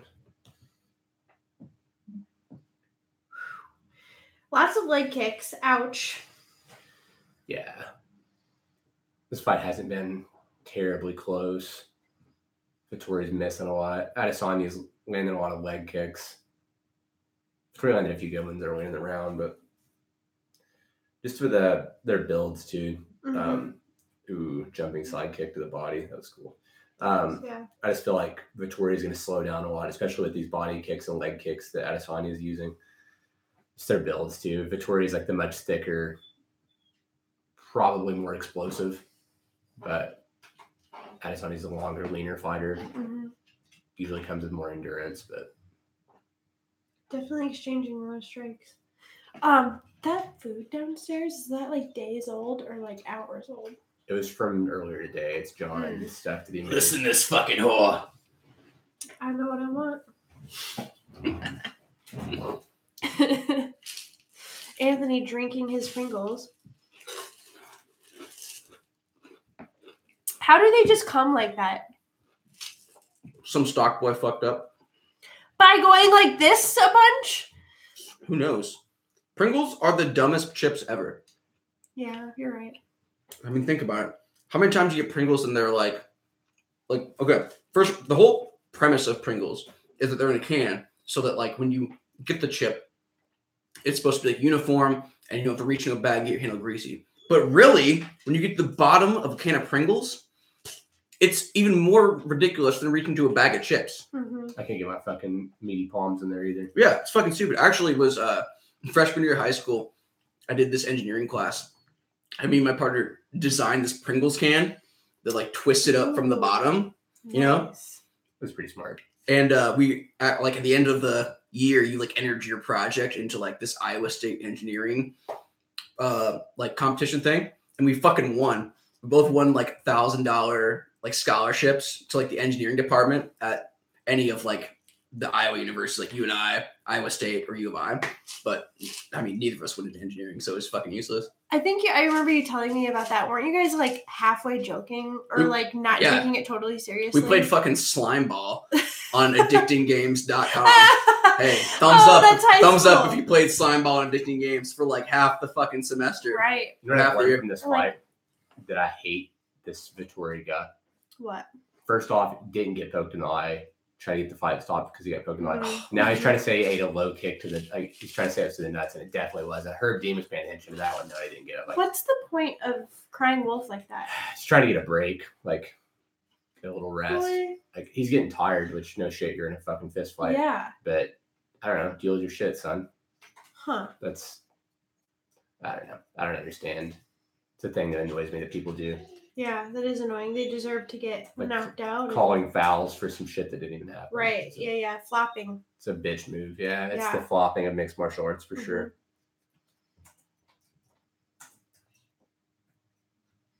Oof. He just ate. Adesanya just ate a jab. But that's pretty easy. That's fine. I like how Adesanya switches stances so much. It's like a new thing. I remember like when I first started training martial arts, especially kickboxing in general, or even boxing, like a big thing was like I would switch stances and everyone would be like, oh no, don't do that. Always keep like what your actual stance is. And now like if you look at really anyone who's like a high level striker or a champion, I mean, they all switch stances, which is, I don't know, it's kind of funny to me that that's like a thing that everyone does. I just wanted to try to high five him because he landed a strike and Vittori said, nah, no thank you. If I could switch stances and kickbox, like that's like a huge feat. That would be a huge feat for me. But if I ever got there, it's hard for everyone to do. I think. Yeah. I got like obsessed with it for a while. Like I literally went a few months like brushing my teeth left-handed and like riding left-handed and shit like that just to try to do it. I don't know how much of a difference it really made. And then doing bag rounds. I try to do a round or two every time on the bag, like southpaw, just because. I think it's how you do it. You know, if you want to fight southpaw, just start doing everything left-handed. Right. Yeah. That's a good move. Then basically start over, like you're learning how to fight again. Just like tell coach, like, hey, just pretend I'm new because I basically am new. Yeah, when you switch stances like that. Ooh, that elbow. Ooh. You didn't get poked in the eye. Shut your fucking mouth. Dude, this fucking guy. He's done this like 3 times. You got poked in the eye from an elbow. Yeah. No, you just got elbowed in the face. That's what you got. What a little bit. He's getting emotional too. And then Adesanya's kind of talking to him. So you got poked in the eye. Adesanya was kind of pointing his elbow. Yeah, I got you with that. It's personal, just you and I think this has nothing to do. Adesanya's won both these rounds so far. It's funny that I mean, Vittori's doing what he has to do with the reach disadvantage, like coming forward, but Adesanya's not really getting hit with anything clean. There was a left straight a while ago that landed, but other than that, some people have opposite stances. You try to lead leg outside of their lead leg. If you watch Adesanya, he's taking his jab and he's actually putting it on Vittori's jab hand to tie up that hand. And if you keep your lead leg outside, they're lined up with your straight punches and power punches, like uppercuts up the middle to they duck, and you're out of range for theirs. It's a big part of fighting some of the opposite stances, keeping your lead leg on the outside. And one takedown attempt this fight, and it was pretty pitiful. Do any of these people have like grappling backgrounds at all, or? I'm sure they can both grapple a little bit if they made it this far in their career. Right. But they're both primarily strikers, especially Adesanya. He's got professional kickboxing and boxing experience. All 12 of his MMA wins are knockouts. It's Vittori, 12-3-1. He has some finishes and stuff too, but he's the big thing that I saw when I was looking up him was he's never been finished. Yeah, Adesanya is certainly like grappler, but good enough to make it this far. God, dude, he is so fucking hard to hit. It's funny because his hands are never up, and he still doesn't really get hit. I think that's a good practice because people just get hungry to like hit your jaw and they think you're open, and then nope. Is it like the kinesthetic awareness thing I was talking about before the podcast earlier? That's one of the things with him is like he has really good, like he understands where he's at in relation to his opponent at all times, and a lot of guys don't have that. It's like a high level striking thing. He has his hands down, and like, he's in danger really, but like with just him knowing what's coming before it gets there, it's less of a risk for him, and it just creates more openings. He kind of baits his opponent into striking and then lands counter shots. We got Eric tuning in right now. Eric Johnson or McAtee? McAtee. He says, "Shut the fuck up." Hey, fuck you! I like that. Noted. Oh. Is that from Scary Movie or whatever? Or Scream? Scary Movie. Is that Scary Movie? Dewey? Yeah. I mean, some branches of the military salute like this, right? Maybe. Isn't this like a real salute? That's stupid. I'm not sure. This feels so retarded compared to this. This feels fucking awesome. This feels like I'm a fucking Joker. So you're trying to see if you have a fever. This looks like a Southern woman seeing something happen at the grocery store. Fainting. Oh, the South. Speaking of the South, Justin Gaethje main event. Tard City representing hard tonight. Justin Gaethje coming in, guns blazing against Dustin Porier. Justin versus Dustin. Dustin is someone's mom's getting involved.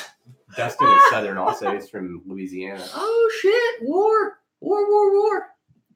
Justin, you quit hitting him now. Dustin, you stand up for yourself now. You hear? I won't buy you what you want from the store when we get our EBT refilled if you don't stop. After I buy my Marlboros. That's what they need. They need their moms in each corner for this fight. Vettori got the takedown. Oh, all right. Let's see what Adesanya has here off his back. I feel like he has to have some jiu-jitsu. Yeah. Think. It's got to be good enough to get this far, but he's in a flattened out half guard. Not good. Not a good position. Vettori holding him down up against the cage. Adesanya putting a foot up against the cage. See what he does here. Bridges. Nothing. Vettori still staunch on top. This is pretty much what Vettori wants. I mean, if you could get a lay and pray victory out of this, it'd be fucking great for Vettori. I think it's too late. I think he's got to get. Oh yeah, round 3 of 3. Sorry. Yeah, it's a little late. He definitely lost round 1 and 2. If he got this round 1, this is basically what he would want to be doing.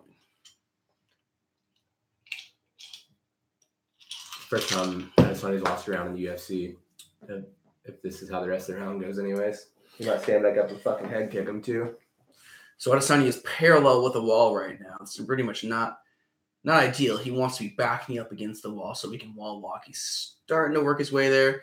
Vettori moving him back parallel. Nice move by Vettori. And all these fights are free on Fox tonight for anyone watching. If you want to tune in, Fox Sports 1, you can see what we're watching. Don't have to pay for that pay-per-view. And you can hang out with us. If you're alone, it's like you're hanging out with 3 kind of all right people. You can have Eric McAtee shit talk you in the chat too. Hell yeah. Hell yeah. And if you become good friends with us, we'll make you a mod. Maybe. Give you that wrench. Uh-oh. That power wrench. That was nothing. Enough of a sweep to get back to his feet. Rear waist lock by Vettori. We got some progression here from Adesanya. Going to an overhook, and he's back to his feet. Clinched up against the cage. We're going to see Adesanya probably try to create distance here. Vettori still putting pressure nicely against the cage.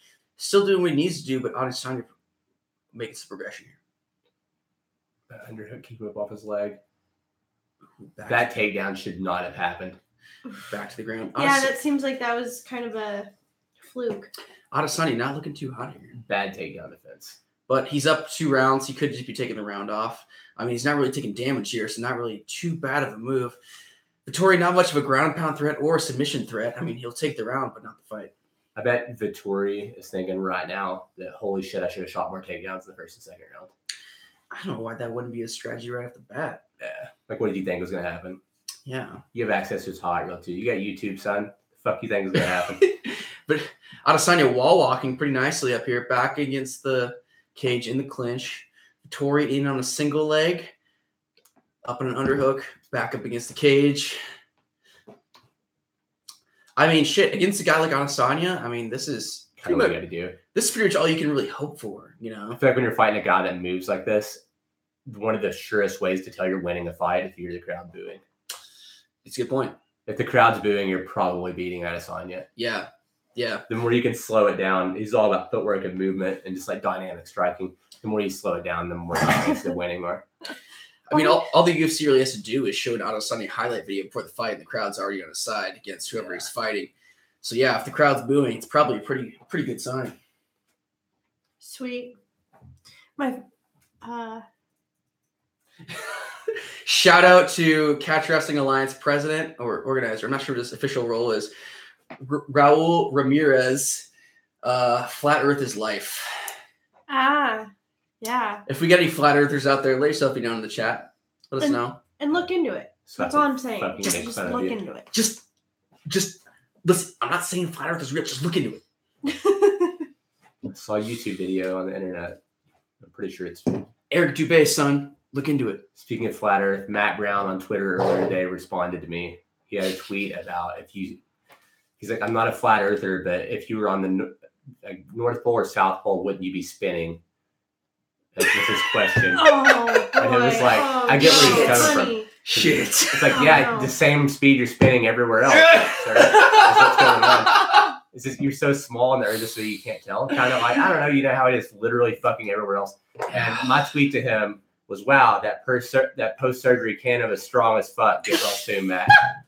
And he replied to me, actually, and he said, oh, you fucking called it. So Matt Brown, somewhere in Ohio, is stoned out of his fucking gourd, wondering if the earth spins faster at the North Pole. You know, he'll know about the spins if he also drinks with that smoking. Then he'll get the spins. Yeah. And then he'll definitely be like, dude. Good point. You know what I should do? I should send Matt Brown a link to the podcast. We're talking shit about you right now. Homie, tune in. Super Dude, stoned. In his fucking bed, do just it stoned. and say that. Say we're talking about shit about you right now. That's hilarious. On our PCP. Yeah, every time I hear flat earthers like talk about, use like an argument like, wait, why don't we feel the earth spinning? Like, no, because you're so fucking small relative to the earth that you don't. You're a product of earth. So the fact that you can't experience earth spinning is built into you. Just the fact that you're an organism living, if every organism on earth experienced the fact the earth was spinning, they wouldn't be able to fucking survive. Right. Okay? That's all you'd be able to focus on for your entire life is the fact that you were spinning at 25,000 miles an hour. Okay, so that's just built in. You don't experience shit like the baseline. You don't experience baseline Earth because you're an organism of Earth. You have to survive. You came from Earth. I feel like people who are flat earthers just like didn't watch Bill Nye. They've never, because they do. It's troubling. Yeah. Whenever I think of people talking about flat earth, I always think about Bill Nye with the bucket in his hand and spinning it round and round with water in it. Get educated. The flat earth things, one of those things where someone just wants to fucking disagree or argue with something. Right. There's a lot of that these days. Dude, you think Justin Gaethje is a flat earther? Oh, no, he's probably a young earther Christian. Flat earthers wear fedoras and don't shave their neck beards. And that's more like atheists. Flat earthers are like, man. I feel like they could certainly be that. I feel like that's the fedora neck beard is primarily dominated by like online atheists. Mm-hmm. But man, a flat earther, I don't know. Definitely mom's basement. What's up? Let's steal some of this crown. Go for it, man. You should also have the butter shots. Yeah. It's make good. a little Vegas bomb. This ghetto Vegas bomb, aka the Reno bomb. Because your boy's been up for 30-something hours straight again. I was at, well, shit, we're going to figure out who won. But by unanimous decision, Israel Adesanya, the style bender, Adesanya. Every round, I would assume. He might have lost that last round. Maybe. Kind of makes me wonder, like, what other good shit, like, butterscotch schnapps goes good with, because I feel like you go good with a lot of other shit. I can't hear butterscotch without thinking about this old people. They always have hard candies. Yeah. Do you guys remember the strawberry like wrapper hard candies? Dude, yes. They were hard, the gooey center with also chewy. It was fucking confusing. Yeah. You bite into it, and it has like I don't know. It was fucking weird. It had the strawberry wrapper though with the green top. My grandma always had. My grandma had those too, man. Dude, my grandma on my dad's side was just like the most classic, such classic grandma. Like she had those strawberry things, so I just grew up with that. Mm-hmm. And now, like you're hearing that, it's like blows my mind. It's like, yeah. What about those like lifesavers, like strawberry cream lifesavers? Oh, cream savers. Cream savers. Yeah, cream savers, man. That's more like new school. Like nowadays, those aren't a thing anymore. I don't like to admit it, but my dad carried those all the time. I carried those all the time. I used to have to go to church, and the one thing that got me through it was that sometimes I would figure being a chick on the way home, and also my dad gave me cream savers. Ooh, that's a nice little like. I had totally forgotten, but I went through a cream savers kick as a kid, like We all did. 11 or Severin, We all holy did. fuck. holy shit. Dan Severin. Looking old. Brian Ortega. Dude, look at his son. It's his little brother. Little brother. Oh, is that his brother or his son looks just like him? It's his little brother. What the fuck? My boy Carlos Condit, You the underdog, Man, 41 fights. I wonder if Ken Shamrock is in that crowd too. I also have a crush on Ken Shamrock. That's the weirdest I question can of all I time. can tell you Ancient. all the weird crushes I have. Ken Shamrock, Michael Bisping, Dominic Cruz for sure, and Kylo Ren, aka Adam Driver. Kylo Ren seemed to, he's like the weird, like that actor. If he wasn't in movies, he'd shoot up a movie theater. The way he looks. Adam Driver is the top level. Like, he's like the hottest you can get as a Jewish man. Oh no. Like, there's no other, like, name a Jewish guy hotter than Adam Driver. They're all hot Jews. I don't really like. I'm really bad at telling who's a Jew and who's not. Like who's it? Oh, Ari Shaffir. Not hotter than No, Adam Driver. he's definitely not hotter than Adam Fuck Driver. no. Name some Jews. I don't know. Exactly. Jesus. Exactly. You got Jesus was shredded. He was shredded. You guys watch It's Always Sunny? No, I don't. Yes. Okay. I love Always Sunny. The episode where he's trying to get in shape and he's like I'm trying to get that like Jesus on the cross look. Yeah. Same. Hell yeah. It's a heavily sought after look. Is this a Yeah. Napoleon Dynamite ripoff in this commercial right now? They're coming. Napoleon I knew it. Dynamite's coming back, right? It's all the same people. I think so. Yeah. I mean, they might as well. They haven't been in any movies since. Queef. Sounds like Queef. We're watching Seems the like Queef. British feed, so you guys aren't getting these same commercials as us. Probably. Dude, rugby. I wish rugby's more popular, man. Dude, I never watched rugby until I was sitting in a bar in Czech Village last summer, and I was like, "Holy fuck, I could get behind this." I just wish I knew the rules. I would never play it. You know, like when they do like a fucking phalanx, like Spartan style, they're like in a circle and the guy in the middle of the ball, Kids, babies with and they're like, football, "Oh, Dude. like they fucking march, dude." It's called a scrum. To scrum, Look it up. like a media scrum. Here's a good status update from Leah Moore's brother, Jake Moore. First ever gay wedding I've bartended. Never made so many UV blue drinks in my life.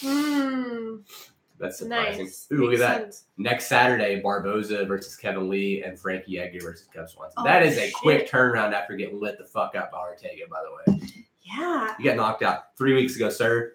Settle the fuck Whoa. down. You were 35 years old. Talk about CTE. Act your age, Damn. motherfucker. No. Barboza's still running off that wheel kick high off Terry Edom. Yeah. Like, dude,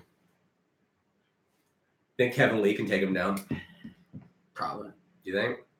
We got fun. Fucking no, We got man. fun. I'm gonna link our podcast to my siblings group. If you're just tuning in, this is the Shit Show Podcast. My name is Anthony. This is Chris and Leah. We are doing a UFC Glendale fight companion. If you'd like to watch along with us, you can tune in to Fox Sports 1 and watch the main card right now. Also, anyone that's watching, if you guys are into this sort of shit, you can subscribe and also click the little bell icon on YouTube so you get notifications when we go live. We're going to be doing this for a lot of fight cards. Major pay-per-views for sure. Fight nights, honestly, it's just how interested I am and also how sleep-deprived I am. Hell yeah. Was not missing this one, though. You got murder porn. You got Gaethje versus Porier. Kondo was supposed to fight Matt Brown. Matt Brown is currently stoned out of his gourd, wondering how fast the earth is spinning, though. So we get Brazilian Cowboy versus Carlos Condit. Yeah, Matt Brown versus Condit. We asked the War God Aries for that match, and he had to take a little just fat break for a second at the thought of that match, so it didn't happen. But Matt Brown is just a murderer. Like, he didn't want to fight anymore, and they're like, Carlos Condit, and he's like, God damn, that'd give me CTE. Sign me the fuck up. Like, that guy is an animal. If you're fighting it, or a Joe Rogan fan, or if you just like people who are alpha motherfuckers, the Matt Brown podcast with Joe Rogan, fucking unbelievable. I feel like every time, if you're a true Matt Brown fan, if you hear Matt Brown's name spoken, you should just be like, fuck yeah. He's got rabies, in case you're wondering. Matt Brown is a rabid fucking dog.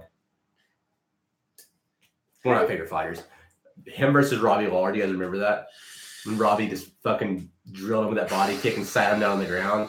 And I had the image was my background on my computer for a while. It's Matt Brown sitting on the ground looking like, oh my fucking God, this is the Grim Reaper. Like, I haven't seen this guy since I overdosed last. Like, he had that fucking look on his face. And like Robbie Lawler is like, the thing he does when he wins where he spreads his fucking arm, looks in the air like he's fucking possessed or some shit. He was doing that. So he's like literally standing over him, like telling him to get back up. And he's bombed on his liver. God damn. There's another good point that you probably agree with. The call up in MMA, when someone is down and you're up, you can call them up and the referee will stand them up, right? Love it. Dude, underutilized. Case in point, Gray Maynard versus Ryan Hall. I don't know if you remember that match or not. Yeah, Ryan Hall was like, kept MNRA rolling, and Maynard was like, what the fuck? He's letting, and then back up and make him get up then. He was high kicking and he was MNRA rolling. Dude, doing what Ryan Hall does. He got such good jiu-jitsu off his back that he can basically throw whatever strike he wants. And I mean, if it's a kick, he can land on his back and be fine because no one wants to get involved in his guard. If you watch Ultimate Fighter season with Ryan Hall in it, he basically just Imanari rolled 50-50 guarded, heel hooked everyone he fought against. But when he fought Gray Maynard, he ran his game where he's basically keeping distance, throwing high kicks. And if he misses the high kick and he's in trouble, he can just fall to his back, or maybe the opponent like pushed him down or something like that. And then you're in a scenario where you're basically standing, engaging with Ryan Hall's guard, which is not where you want to be. And Gray Maynard was getting frustrated, but he did not utilize the intentional call-up. There was a couple times in the fight where the referee stood him up because nothing was happening, but Gray Maynard did not utilize the call-up, and that's something you can utilize. If your opponent's on the mat and you're standing in MMA, you can tell the referee, I want standing, and the referee will force him to stand up. Yeah. And I don't know why the fuck Gray Maynard wasn't doing that right off the bat. Most of that fight was Ryan Hall on his back, just winning the round because he was up on strikes, on points due to strikes, and Gray Maynard just standing there waiting for him to stand People do up. that to Maya sometimes. People do that to Maya, which you fucking should. Yeah. Anderson Silva, Talis Latex, he did that a lot. It's underutilized, especially as grapplers. It's a thing you should do. Anyone fighting Jacare Souza.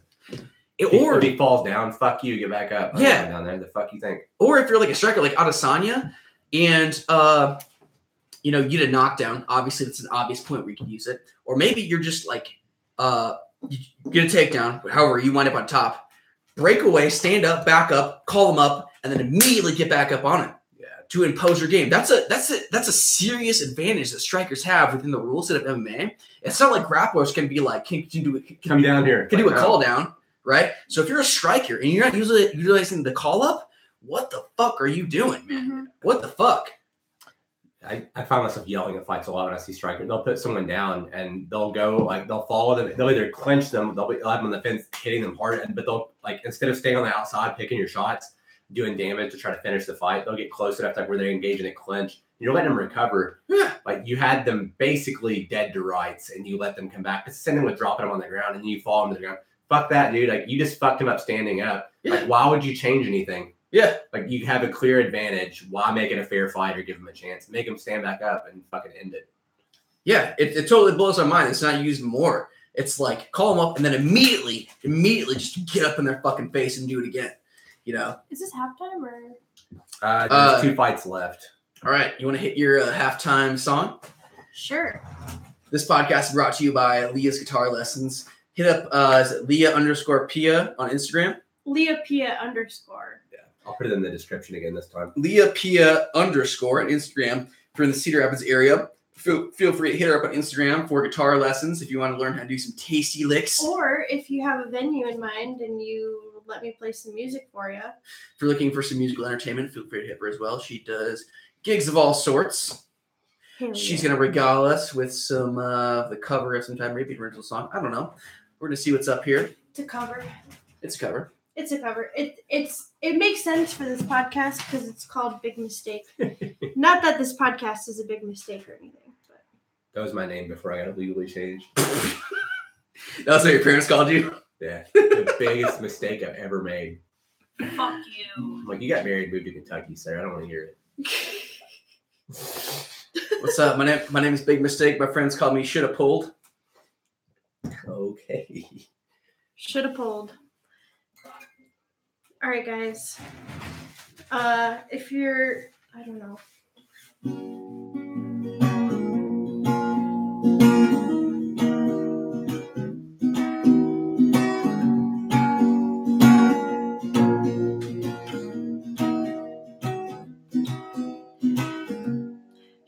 me the best that you got, and I'll show you one better. Tell me a dirty joke, and I'll laugh it off lightly. If I tell you a dirty joke, you might not like it. Everyone gets to make one big mistake. And if you're waiting on me, well, I guess you're gonna have to wait. Timing is everything. If you got nothing but time, and the lie don't mean nothing if nobody knows when you're lying. So lie when you do, lie when you do, lie when you do, and lie till you lie, lie, lie, lie. They're wondering if anyone is lying. Everyone gets to make one big mistake. And if you're waiting on me, well, I guess you're gonna have to wait. 'Cause I'm saving mine up for a very, very special day, when I can fuck it all up in the most spectacular way. Tell me a dirty joke and I'll laugh it off lightly. If I tell you a dirty joke, you might not like me. I just stopped it early because the fight started. And Josh is a little bit. That's how every song on this podcast ends until this son of a bitch shows up. That's how he shows up. Things, all right? Hands us What do my I gotta do? ass. Hey, I don't like to bring it up, but I'm going to do it again. I spent $800 to go to your first jiu-jitsu tournament, you Oh. motherfucker. Most of that was an alcohol. No, Eric. it was not. It was plane tickets, sir. And you know what? Show up to my goddamn podcast. You know what? You live here, you fuck. You're here every day except for the podcast. The fuck? Josh pays rent in this house. Yeah. The fuck? That song was brought to you by Leah Pia _ on Instagram for all guitar lessons in the Cedar Rapids area. Go to Leah Pia _ on Instagram and she will hook you up with some tasty licks. And I've also been commenting on here. That will link you right to my YouTube channel too. Boom. So Back to the fights. We've got Carlos Condit and Cowboy Oliveira underway. First round, 3:30. Oh, no. Oliveira with a nice body lock trip takedown. Condit on bottom, but we know he's dangerous here. I love seeing Condit on bottom every time I see him fight. He's dangerous everywhere. He's just that great kind of psycho that we all love. One of the things he's talking about with his Neil Magny fight, he was kind of throwing shade a little bit, but also get where he was coming from, was he was talking about how he only fights well when he feels like he's in danger. So basically what he was saying was Neil Magny didn't make him feel like he's in danger. Ring rust definitely played a part in that too, I would assume. But yeah, that is a thing, a common thing. Like, the more you try to hurt him, the better the fight is with Carlos Condit. He's like one of those Matt Brown, Robbie Lawler, like those type of guys. Yeah. He's the fighter's fighter. People who fight, like, this is what you want to be like as a fighter. Yes. They're a fighter's fighter. It's like Diego Sanchez. Oh my You God. know, he's sort of an extreme example of that. Also Greg Jackson fighter. And they're all supposed to be the boring decision guys. Right. Cowboy's a boring decision guy from Jackson's. The whole thing about this mindset, though, is just, in my opinion, it's the best mindset to have for prize fighting. But it's sort of like, as you age, it's a hard thing to maintain, right? In like when you're a young guy, just bursting with testosterone, now the experience in the world, you know, like you experience time differently. You know, almost feel like you experience time quicker. Like your reflexes slow down before your power actually does. Yeah.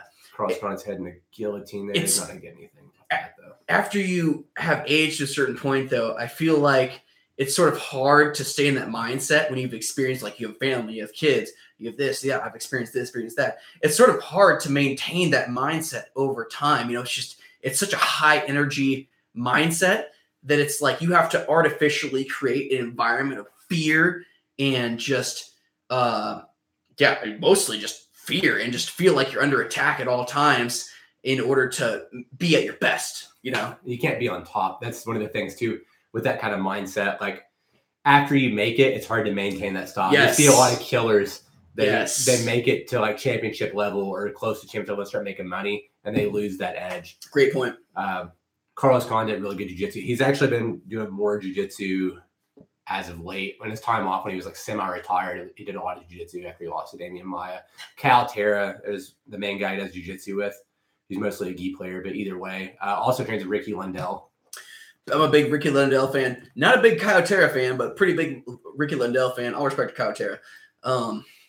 It's gonna finish. Oh shit, he's got the back. He hasn't got his thumb in a while since WEC actually. Condit snatches up the back. Body triangle, not under the chin though, but pretty goddamn close. This is looking really good for Condit. He's lacing the top leg of his body triangle under the leg, which I really like. I like how he has the hook with his instep on the back of the knee. Yes. One of my favorite things from back. Yes, that's what I'm talking about right there. You can really extend your legs, really just even amplify the body triangle even more. I've seen him throw more strikes from there. Underutilized. The thing with Carlos Condit, people think of him as like the punches, kicks, knees, and elbows. Like against Thiago, he's going to finish it with the he's chin. got the RNC. He's got a chin lock. He's got an RNC chin lock through the chin. He can finish here if he decides to finish it. I like the palm he finish. slipped out. Putting the elbow in the spine. What I like to see here too is something I've been working, and it's of course a little harder in MMA. That's the end of the round. But when you have the back on someone, especially the body triangle, is turning them over face down and flattening them down. Something that you don't see done a lot, and it's hard to do. But I would like to see a lot of more fighters err on the side of trying to turn their opponents over and belly them out. They're less mobile belly down because they can't put their feet on the ground. Yeah, it's a really devastating position. The body triangle from the back is already devastating enough, but if you get the belly down, you arch your back, and you kind of put torque on their spine with it. Yeah, at that point, your opponent is interacting with the mat. Whereas before, they were interacting with basically space. They can still reach back and punch and fight hands. If their body is sandwiched between the mat and yourself, that's an advantage. I see it sometimes. I don't really see a lot of people transition there from the body triangle, but I'd like to see it more. And Condit he looked like, and no surprise, he looked like he knew what he's doing for the body triangle. It seems like a pretty Condit thing to be good at. I think he looks more like himself in this fight already. I agree. Looks better. Carlos Condit, a lot of people think of him as like a knockout artist because they remember the Dan Hardy, Dong Hyun Kim, Thiago Alves fights. It was really most of his fights in the UFC. Martin Kampmann, even though he lost that fight. Roy McDonald, he's more of a striker, does damage. But Carlos Condit has 41 fights, 30 of his wins, 15 KOs, 13 subs, and 2 decisions. He can do both fucking things. Yeah, man. Dangerous from everywhere. When I think of Carlos Condit, I think of 3 things. I think you just say violent aggression. I think of knees and elbows, and I think of just submissions, just violent ass submissions. One of the weird things with Condit, if he doesn't win this fight, if he goes, he's also got a hot ass wife too. Seeger. Oh, come on, son. Come on. Yeah, if he loses this fight, one of the things you have to wonder is, it's not even wonder, it's like a statistic. People who fight Robbie Lawler are never the same again. Johnny Hendricks, Carlos Condit's a good example. Rory McDonald. It took Rory McDonald 2.5 fucking years to be able to fight again after he fought Robbie Lawler. And he went to fucking Bellator. I was just talking about that earlier. Hashtag Iowa with Robbie Lawler. He's the fucking boogeyman. Did you see his interview? They asked Conor McGregor when he got to 170 at the belt. And they said, would you fight Conor McGregor? And he said, fuck no. Robbie Lawler looks at DC, I believe it was DC or John Anik, one or the other. He looks at him and he goes, I would take his soul. Oh. That's some... Robbie Lawler is the modern extension of the Miletich camp, basically. For me... He's the boogeyman. I'm biased because I'm from Iowa. For me, when I see Robbie Lawler fight, I'm like, that's the final phase of the Miletich camp right there. Condit, one of the big differences, you watch someone who actually has some grappling versus the last fight. I'm not hating on Adesanya. It kind of let me down the night, not getting the finish. But word. When Condit's half guard bottom, you notice he gets up on his side or up on his hip, so he's more mobile. It's completely different. than a lot of guys. You lay flat on your back and half guard, you're gonna get stuck. Carlos Condit with a fucking takedown. Yeah. What the fuck? Great little takedown sweep there. He had a weird stat. I'm not sure what exactly it is now, but going to the GSP fight, he had more time on top than on bottom, but he had 0 takedowns in his career. Hitting them sweeps. Got good sweeps, man. Sweeps. Super active guard. His long limbs. He's easy to elevate, but he's got good butterflies. If you watch me, Dong Hyun Kim, he was on bottom. Dong Hyun Kim was a black belt in judo. I think brown in Brazilian jiu-jitsu probably, at least. Carlos hit him with a butterfly sweep, and Carlos is a white belt, technically. He's leaking. Yeah, Carlos was playing some butterfly half guard at the very beginning, which is a pretty, not really intricate objectively speaking, but intricate relative to MMA. He looked like he knew what he was doing. He hit basically a half guard sweep. It was a half guard, basically just like a double leg. But guillotine. Oh shit. Oliveira threatening hard here. Ooh, this is dangerous. The arm is still involved though. He might go to sleep. Condit might go to sleep here. Referee checking him. Can't really tell from here. Cannot tell at all. Condit's still seemingly conscious. I wouldn't be surprised if Condit. Why isn't he trying to fight it though? What's the thing? Either he's out or he's just the choke isn't on. If the choke isn't on, he doesn't have to do anything at all. Really. He's gotta break that grip. Woo. He's still awake. Condit's still awake. That means the choke is not on. If the choke is on, it would have finished by now. That's tough. Oh shit! Never mind. God, Carlos Condit. As he says that, I eat my words. Damn. Another loss. Woo! My God. Yeah, I don't know, man. Tough. Oliveira wasn't ranked in the top 10. Condit was 12. It's crazy to go from, I don't know. I think he even won the Robbie Lawler fight, arguably, to go to this. Is probably winning this fight, too. I don't know. It's weird. It's a weird thing. Yeah. I don't know. I think, it's the Robbie Lawler syndrome. You fight Robbie Lawler, you leave I swear to God, you leave a piece of you in there. Dude, look at Oliver's ear. It is just troll city. Yeah. When you take this kind of damage in a fight like against Robbie Lawler, it definitely takes something from you permanently for sure. Definitely physically and definitely like spiritually, mentally. How much damage can you take in your lifetime? That's the thing. Yeah, it's just it also there was like 3 knockdowns apiece in that fight. Yeah. Also though, like if you're a cage fighter, there's a certain like I'm not one, so I can't speak, but there's a certain violence nut that you're going for. And I feel like after you fight a guy like Lawler, it's sort of like, where do I go from here violence nut wise, It's like I've climbed Mount Everest, what else is there to do violence wise? Yeah. I've kind of seen it all. Man, this is guillotine. Man, that's tough. Yeah, Condit, it's kind of a sad case because I heard an interview where he was talking about how he got into he basically got a day job as like a medical examiner or something like that. Started his own coffee company too. Yeah, he was trying some stuff and he just, from the sounds of it, he was just not like feeling it. Like he was still felt like he had something to give to MMA. Basically just still had a bunch of testosterone, of course, through his veins. And wasn't done, want to get into it, but man, I just feel like the game has kind of passed him up at this point. And that's rough too, because he was fucking winning that fight until he got caught in that guillotine. Yeah, and it's just kind of I don't know, what to say about it really, as far as whether he should retire or not. It's tough. It's you could definitely keep fighting, but I think as far as you're not going to be a contender anymore. And if you're okay with that, you want to keep fighting, that's your fucking business. Yeah, I don't think anyone can tell you when to retire, but I definitely think that he's not going to fight for a title again. It's tough because if he would have lost this fight by a close decision, he could have parlayed that into more career advancement. All right, I'm gonna fight again, do this, that. But getting finished like that, it's too. What do you do with that? Career wise, it's tough. That's why the career of an MMA fighter is just fucking brutal, man. Eric says Bellator's calling his name. Oh shit! Good point, Bellator. What's up? Great. Good point. That's a great point. I don't think he's going to Bellator. We need to have Eric on the podcast. I feel like Condit is perfect for Bellator, man. I feel like he's perfect. I don't know if he would do it though. Yeah. It's looking at his losses, it gets a little weird. Because he had almost no losses. Then you got GSP decision, Hendricks decision, which I thought he won that fight. He finished Martin Kampman. He had the weird knee injury versus Tyron Woodley. Oh, yeah. He lost a split decision to Robbie that I thought he won. And then the Damian Maia fight was fucking weird. I think he took that too soon after, it was close to 8 months, but I think he was just not the same after the Lawler fight. He got hurt by punches on the ground by Damian Maia. He said that after the fight. He's like, I saw a white flash. If you get concussed by Damian Maia, you got to really ask yourself some questions about your fucking health. True. Pillow fist, sir. True. Damian Maia is not a power puncher. Neil Magny was a boring fight kind of decision, so you can kind of justify that. This one, though, like, he was winning and still fucking got caught. See, I feel like I don't think it's just not the same.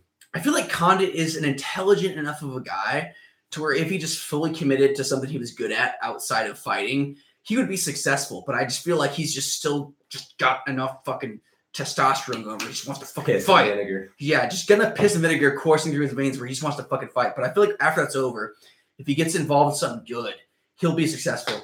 You know what, too, he can be good at? Like, here's what it is. Him and Sanchez, motivational coaches, right?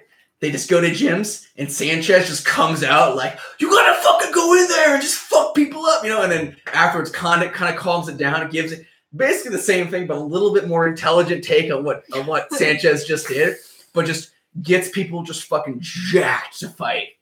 Condit's dad is like I don't know if he was like, it's a representative or like senator. I can see that. I think he's like a senator or something from Albuquerque. I can see that.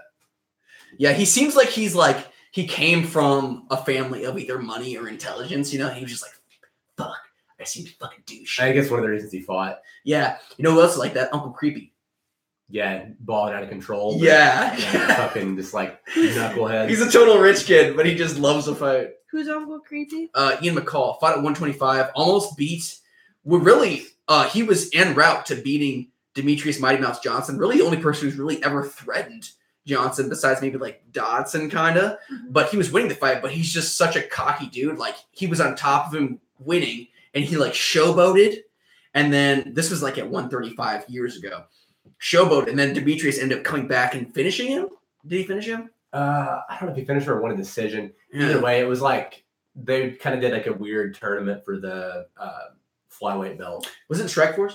No, it was UFC. They made the flyweight division. They kind of did like a weird tournament. Yeah. And the finalist was they did the fucking Mighty Mouse Ian McCall thing. Yeah. Ian McCall was on it, had him back mounted. Yeah. And he was going, yeah. He's riding the fucking horse. Yeah. He had him back mounted flat, and like I was talking about. Yeah. Ground striking, probably could have pounded him out there if he didn't fuck off so much. And he showboated, and like either Johnson got out or the round ended or something like that. And then Johnson came back and ended up winning the fight. And it was one of those scenarios where it was like, God, it was like the fact that McCall was up so heavy and he lost. It had to have been so devastating for McCall's psyche that like it's one of those where it's like, man, if you never come back from that, I understand. Like that's a devastating thing to where like you showboated and then you fucking lost and now this dude is the king of the 125 pound division. Embarrassing. Yeah, super embarrassing. It's one of those things where like he would never probably be able to admit it fully, but it probably affected him pretty hard, And he never really has. He was on drugs. I mean, he was on drugs before that, but he's had problems with drugs, had a lot of problems with like injuries and shit like that. That's kind of plagued his career, and I think he retired for a little bit, and now he's back and he's fighting in some weird promotion. But yeah, with the one dude who really had DJ's number, from the very beginning. Pretty strong, like wrestle boxing, pretty yoked for 125, a lot of power there, and it was just, I mean, really, if he had a better attitude, and I mean, what makes him him is what makes him him. But if he had a more controlled attitude. He would have probably had like a 2 out of 3 with DJ at the very least at 125. Back then anyways. I think DJ is a little different now.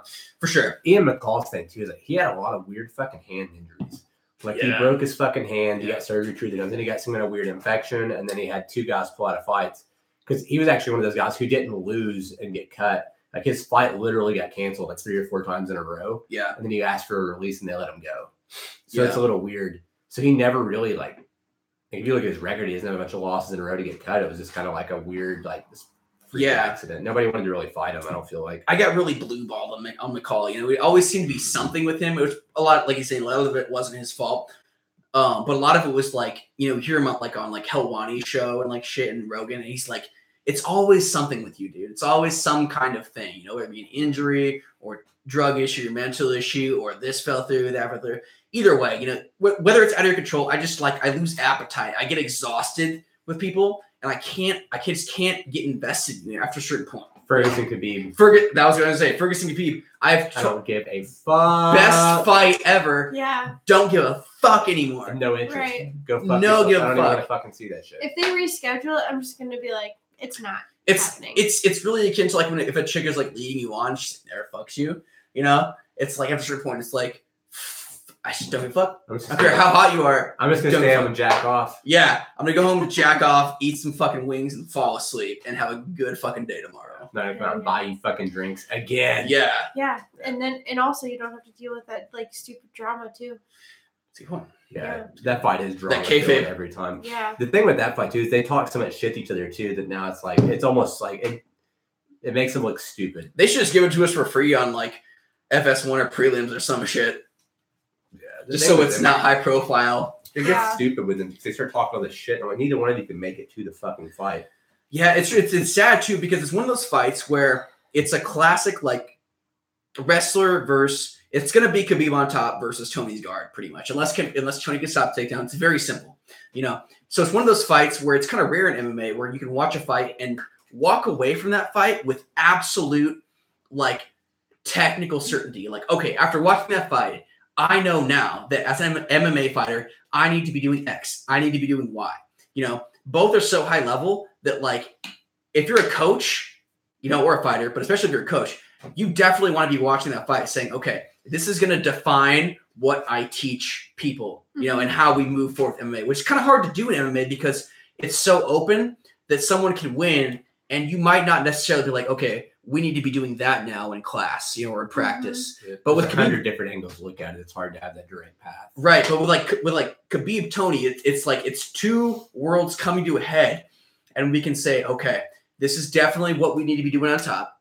This is definitely what we need to be doing on bottom and guard, ground wise, or even takedown versus striking wise too. We can take a lot of definitive pieces of information. If Tony Ferguson can't win that fight off of his back, that's like the death of the guard in MMA, in my opinion. I agree. He's like the last person who really fights off his back a lot or has that like absolutely agree. It's scary guard. Yeah. He has a scary guard. Yeah. Kill guard. Doom never goes his back anymore, so I don't really count him as much anymore. Yeah. But yeah, Tony Ferguson's like he's the last guard player in MMA at this point. Yeah. And if you get smashed by a fucking wrestler, even if it's Khabib, Khabib, it's not a normal guy.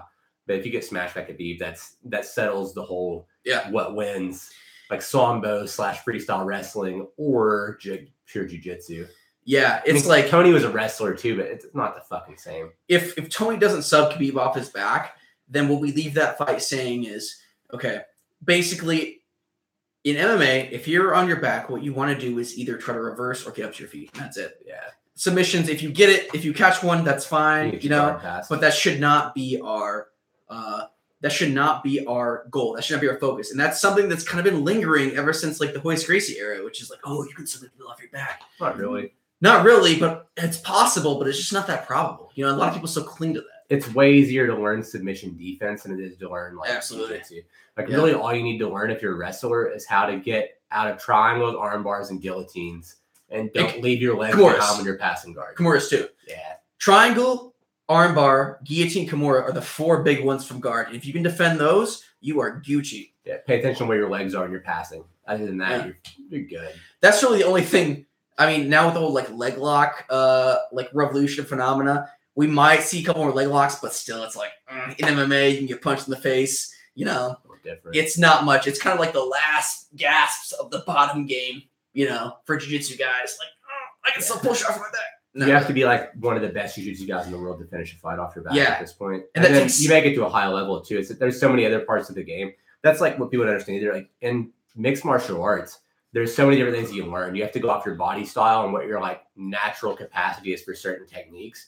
And then like you don't have time to learn scissor sweeps. You don't have time to learn all this different shit. Yeah. Like berimbolo. You don't have time. There's so much other shit you have to learn. You have to take the basics of everything, and then you have to almost specialize it. People are well-rounded now, but like you don't have time to learn like, I don't know, whatever fucking guard of the week there is. Right. What is like De La Riva. fucking De La. I don't have time. Yeah. In jiu-jitsu, you can play all these different games. It's a little different in MMA. You have to have really good boxing defense. You have to have takedown defense, even if you're not a wrestler. Like, there's so many things that there's not enough hours to put into your fighting career. You can fight until your early 30s. Conservatively. Yeah, if you don't get fucking hurt too is another thing. So like, your name you don't have Justin time. Gaethje.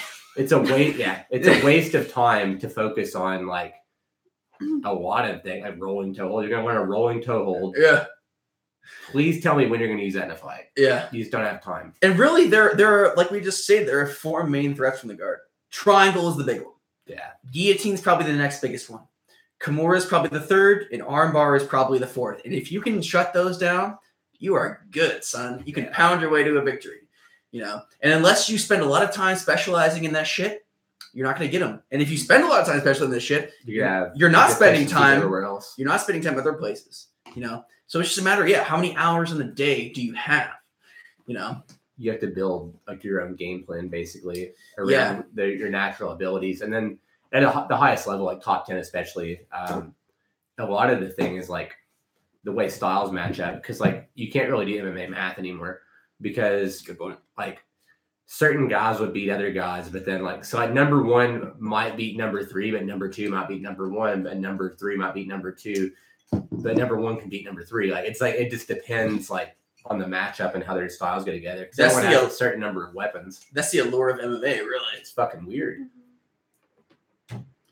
Because like Connor, for example, since lightweight's a fucking mess right now, probably can't beat Khabib, might beat Ferguson, but Ferguson might also submit Khabib. So like you don't really fucking know. Like it's hard to really keep up with it. It's tough. That's a real love triangle right there. The belt can just go in circles. Yeah, it's one of those. It's like home Tate, Rousey. Yeah, you know. Yeah. Tate beats Holm, Rousey beats Tate, and then Holm beats Rousey. It's just the way the matchups were. You know, it's for as much shit as I talk about, transitioning here. As much shit as I talk about Justin Gaethje, I really do appreciate his very offensive and aggressive style, and I think he is a lot smarter than a lot of people give him credit for. Judging by his face and his ears, but there's a lot of real estate to be had, aggression-wise, in MMA, and it is risky, you know, because you're talking about head trauma. But I feel like people get so paralyzed by analysis in MMA that when it's kind of like Trump, when someone just comes through, just guns blazing straight through the front door, you know, it sort of turns the game on its head, you know, and it's hard to keep your game plan up when you have a guy with this level of aggression. Yeah, you're constantly moving backwards, especially from a striking standpoint, since I know more about that than grappling, I guess. But from a striking standpoint, if you're moving backwards, really all you have, you can jab moving backwards. You're not going to do damage, especially if there's no stopping power. You're not going to stop him from pursuing you. You have a rear uppercut and a left hook moving backwards, and you have like a check knee. And that's really, you have 3 strikes to watch out for moving backwards. And it really takes away a lot of the danger. So if you can really pressure someone, like I was talking about earlier, Luke Thomas posted about a statistic that how many fights get finished outside of the black circle. So basically close to the fence after you get backed up on the fence now. And moving someone backwards, landing the hardest strikes first, getting the better exchanges to where they're afraid to come forward is a really big part of like that pressure fighting style to win. And with Gaethje, it's just pure violence. He baits people into this stuff. And if you don't engage with him, like Eddie Alvarez had a good interview with Luke Thomas talking about how he thinks the only way to fight him is to kind of engage with him and outsmart him in the close range. Everyone else thinks you should stay out and point fight him. He had a good point though. He's like, if you have to fight him close range because I think he's got 6 finishes by fucking leg kick. And the reason he gets that is really? Yeah, when he's in World Series fight, he was TKOing people with leg kicks. What the fuck? And people don't recognize it. Yeah, look up his record. He's got some leg kick TKOs. What the shit? So the thing is, the way his style works, he throws these uppercuts and hooks to make you put your weight back on your legs to lean away and get away from me because I'm chasing you down. You can't come forward. So you try to get away and outpoint me, and you step heavy on that jab to reach for me. He chops you with that fucking leg kick, man, and where all your weight's on that lead. Like, he is fucking destroying your leg. Whoa. He has the best leg kicks in this division. Fuck. Barboza's in this division. Yeah. Second best leg kicks in this division, but that's his fucking thing, man. The reason he was getting his leg kick finishes is because the pressure he was putting on these fucking guys moving them backwards they're so heavy on their leg reaching. You're reaching and you're reaching trying to get him, and you end up on your leg and he fucking bombs on you with these fucking tie kicks. He's a good fucking fighter, man. I really appreciate his style a lot because I feel like it's sort of with all the possible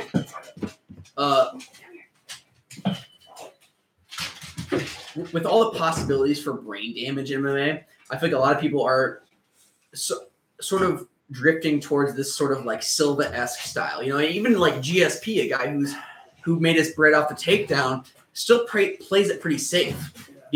So people tend to. He still got CTE. Yeah, people tend to drift towards this, but I feel like because so many people have drifted in this general direction, there's all this real estate for someone to just come up the middle. Come out guns blazing. You'll probably have a short career. Yeah, but yeah. You get the chaos factor, man. It's hard for you to get hurt when they're constantly defending. Yeah. Like if you land 3 for every 1 they land. Yeah. It's hard to fucking lose that fight. When they've centered their whole game around not that, and all their people they trained with have centered their game around not that, and it makes it super easy for you to just walk in the front door. Yeah. And I really appreciate it from a fighting and also technical standpoint. I don't know if he realizes how kind of brilliant it is technically. Maybe he does. I don't know. But I appreciate it. Yeah, he's the most exciting guy in the lightweight division right now for sure. I was looking at the stats for this fight. It's kind of funny. When you look at strikes landed per minute, usually like an average in the UFC is like 3 significant strikes per minute, which doesn't sound much, but let someone punch you in the face as hard as they can 3 times. Right. Feeling afterwards. That's per fighter. So like, yeah, between each fighter, there's going to be 6 total per round. Okay. So his average significant strikes landed per minute is 9.5. So he's landing 3 times as much as everyone else. Dustin Porier lands 5, so he's above average also. Yeah. Their accuracy 50%, 50 for him, 55% for Gaethje. So you've got a guy who lands 3 times as much as everyone else, and if he throws a 2-punch combo, one of those punches is going to fucking hit you. And that's just the way it is. And like that level of like accuracy, 50% is pretty fucking good, man, when you're throwing strikes at a high level guy. Yeah. But the main difference in this fucking fight, their defense percentage is about the same, 57, 55. Porier absorbs 3.4 significant strikes per minute. Justin Gaethje absorbs 10.3 significant strikes per minute. That's our boy. He absorbs more significant strikes per minute than most people do in a fucking fight. Oh, yeah. Short Bus Central, but boy, what's up? What's up? So that's a fun fact for Gaethje. Short Bus representing tonight. 18-1 though, so I guess it's fucking working. I didn't realize Porier was that offensive either. I mean, he's dangerous. Did you watch him fight Eric Koch? No. Did you watch that? I probably did. Yeah. He had some of them. But yeah, that fight was good. And that's like Poirier he's dangerous. RNC? Darce. Darce. I think it was a Darce. I might be fucking wrong. I feel like it was a Darce. Because that was like when Eric was just fight Josie Aldo for like fucking ever.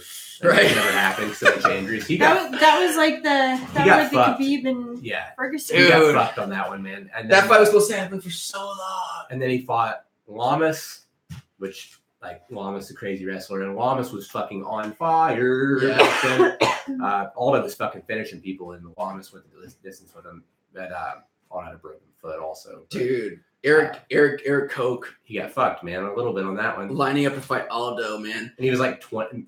He was my age during that. Kenny Cook, if you're watching, your blue balls were probably just so blue. You know who can imitate Aldo's style really fucking good? Keone. Ah, okay. I can see that. I think it's because Eric, Keone knows like, the evil genius. He's really analytical. He knows that's what he does. Yeah. Hearing him talk about Aldo, he's just like, we haven't had like a big conversation about this, having him like randomly. It hurt him. I got punched. But just having him like randomly bring it up when we're doing stuff, like you can tell he watched just a fucking ridiculous amount of film on Aldo because his brother was going to be fighting for so long. Yeah. Yeah, I feel like there's anyone who could specialize in like imitating styles, it would probably be Keone Cook. Yeah. He really is. Yeah. Because he's always bringing it up too. When he's in practices. I feel like that would be the guy you would want to have like in your camp to just like be ready to imitate any style. Yeah. Yeah. Really great sparring partner. Yeah. Justin Gaethje landed a lot of leg kicks. Mm-hmm. They're standing opposites. Or no, they're the same stance. Nope, I lied. Opposite stances. So you can throw your rear leg power kick to their inside leg. Inside leg gets hurt a little more traditionally, and it also fucks up your stance a lot. So that's the thing Justin Gaethje's going to do. Okay. Gaethje was undefeated until Eddie Alvarez. Yeah. I didn't realize that. Okay, let's check out his. All right. First win, KO via slam. Yep. Second win, TKO via punches. Second win, TKO via punches. Fifth win, submission RNC. Sixth win, KO punch. Seventh win, TKO punches. Eighth win, doctor stoppage. Ninth win, Brian Cobb, TKO leg kicks. 10th win, KO punches. 11th win, TKO punches and elbows. 12th win, TKO punches. 13th win, split decision. 14th win, TKO leg kicks and punches. TKO leg kicks and punches. 15th win, KO punches. 16th win, TKO leg kicks. That was the Brian Foster one. So there's one decision in that whole in 18. One decision so far. Animal. 16th win, Brian Foster, TKO leg kicks. 17th win, Luis Firmo, TKO doctor stoppage. 18th win, Michael Johnson. I think I'm just getting fucked up lately. TKO punches and knees. Fight number 18, lost to Eddie Alvarez, knee and punches. One decision. Dude, this guy is either well managed as fuck or an animal or both. Yeah, it sounds like he's an animal. He's more technical than people give it credit. Talking, he runs people backwards, that forward pressure. He has a ridiculous chin, and he knows he has a ridiculous chin. But see how he's backing Porier up? Yeah, he's gonna land leg kicks. Watch him land a leg kick the next time he backs him up. It's the thing that he does. It's a common thing for him. You put all that wet. See, there's the leg kick. Yeah. He's making you reach, trying to throw that jab because it's the only thing you can throw backing up. Jab and a lead hook and a rear uppercut. So if you're throwing any of those punches, all your weight is distributed to your front leg. And he's going to fucking bomb on you with those leg kicks. Yeah, I feel like with an MMA, the counter-striking game is super fleshed out, right? But due to the amount of, like, threats and options and damage possibility, the forward pressing game, people do it, but the technicality of it isn't necessarily as fleshed out as this counter-striking game. And I feel like Justin Gaethje, although he does seem wild, brings a certain new look to, like a new, man, there's possibilities here that I didn't realize. Oh, knocked down. Kick fell. What did I walk into earlier? Like right when I got here, you were saying that you were kind of mind blown that people will take a punch just to counter. One of the things I was talking about was how a high-level striker, they manage their risks and they know where you're at, and they will leave openings on purpose for pitfalls for you to fall in a trap. Like, for example, like if you're standing opposite, you will lower your right hand so they'll throw their left or their right, depending on what stance you're standing. And you'll take that and you'll let it roll off your forehead and you will bomb on them with an overhand. There was a knockout earlier tonight because of that. Yeah, we're talking about like trade-offs, right? Which is something that as I observe the striking arts, there's of course a lot of similarities, but there's also differences in that one of them, the first one I was talking about was timing, in that like there's such a small margin for error within striking that like everything has to be timed perfectly. It's like a quarterback throwing a pass to a receiver where he's gonna be, not where he is. Where he's having trouble on that leg already. And so there's that, but there's also he's already switching stances. Is what And there's the second point I was making was there's also the trade-offs factor where it's like that doesn't exist in grappling, where it's like, all right, I'm gonna trade. He's definitely gonna get one punch in on me, but I'm for sure gonna get a stronger punch in on him than he's gonna get on me. You know, and so both those factors for me just like, man, like those are stressful as fuck. Stressful, yes. That's the word I'm looking for. Is stressful. Like those are two things I don't have to deal with. You know, these are going to add up. Porier outstruck him to the head this round, but I think later in the fight, by round 3, Porier's leg is going to be, fucked. So if Gaethje makes out of this round 1 and 2, he's probably going to finish him late because these leg kicks. I don't know if Porier's going to be able to walk. Definitely not tomorrow, but I don't have to be able to walk right into the fucking fight. I wonder if this will be his second decision ever. Yeah, it's I never really thought about that before about Gaethje's accumulative offensive factor, but when you throw in leg kicks, it's like, I mean, I think of him as a head puncher, a headhunter, But when you throw in leg kicks too, it's like it's sort of like the same as like a body punch. That's going to add up over time. So if he doesn't knock you out with head punch, the leg kicks are going to add up. Yeah. It's a weird two-pronged attack too, because in order for you to dodge punches to the head without moving away, because if you move straight backwards, he'll follow you for one. He's going to sort of follow you, and you're going to run to the defense. So you have to use trunk movement, upper body stuff to move around. And like, say if you lean to dodge a punch, all of your weight is on your lead leg. Right. Or if you lean this way, it's all your back leg.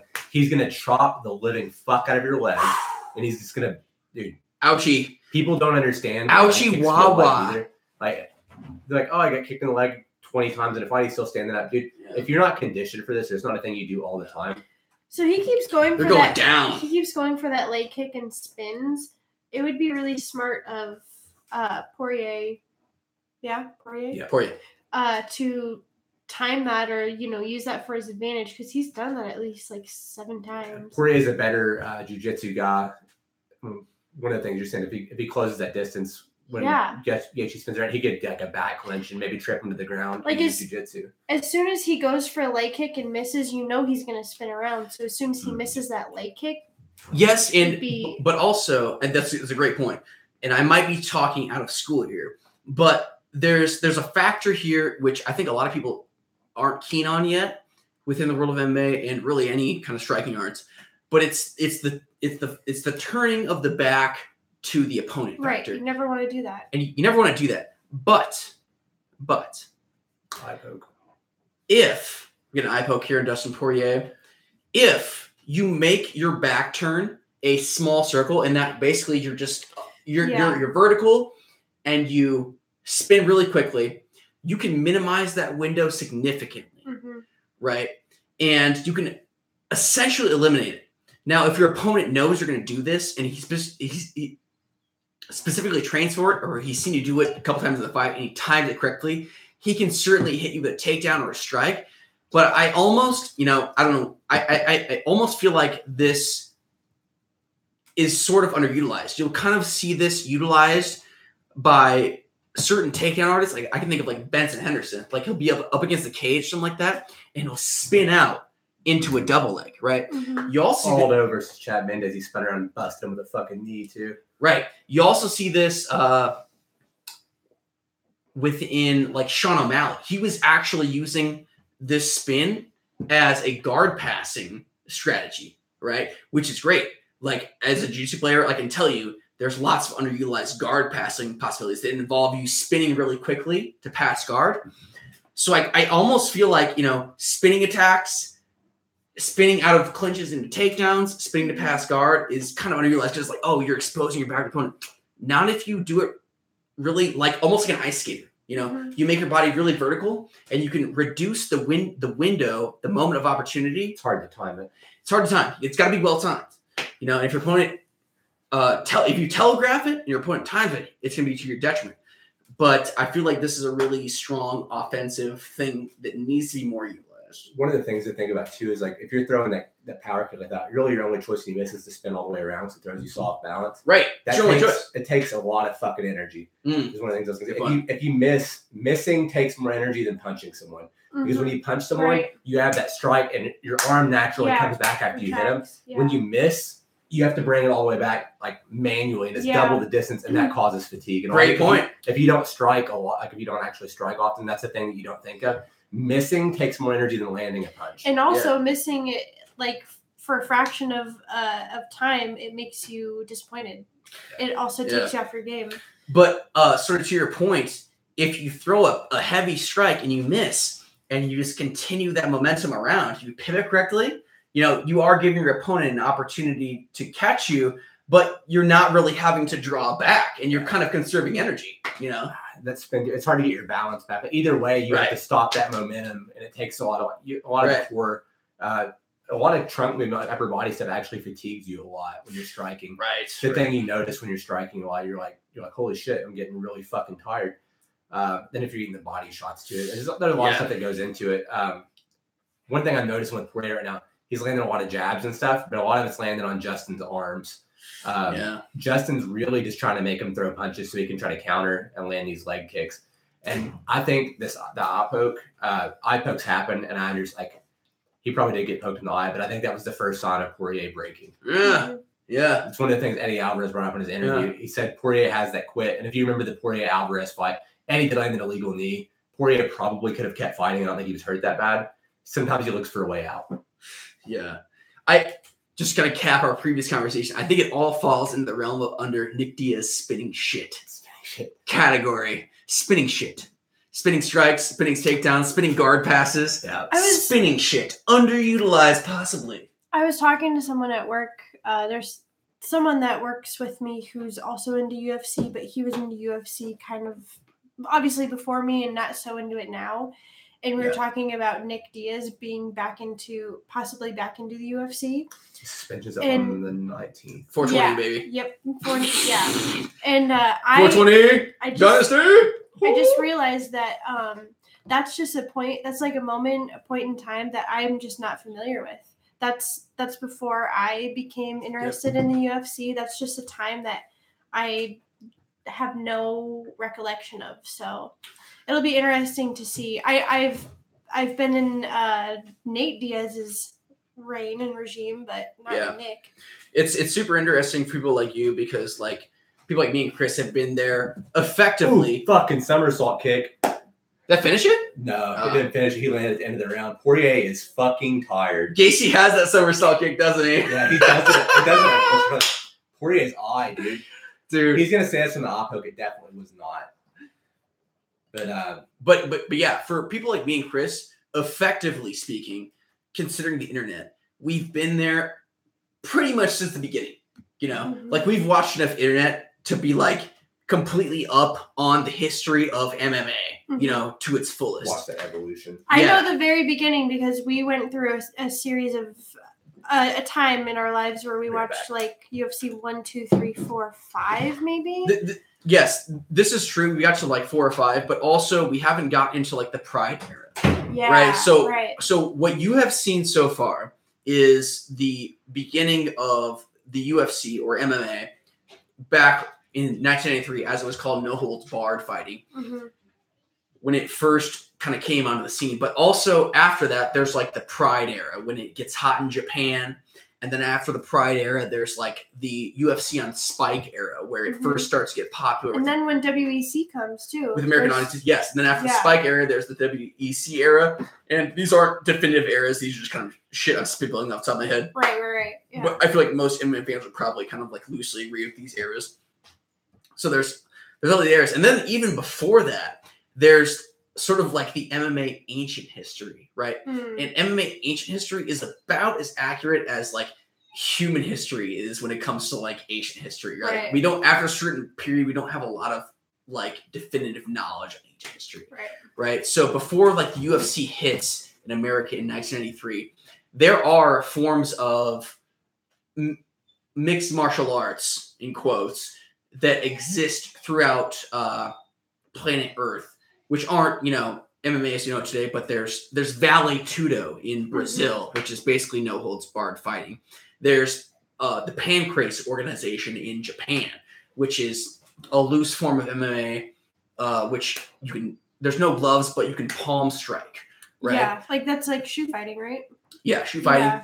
And then there is, but even, you know, you take it even further back, you know, there are mixed matches, you know, like in America in the early 1900s between wrestlers and boxers, where there are mixed rules matches, which we don't have a lot of history on, but we know they occurred. They had some hybrid rules. Right. Then you take it even further back than that, you know, to ancient like Greece and the original Olympics. They had wrestling was one of their sports. They had boxing, which was one of their sports, and they had pancration.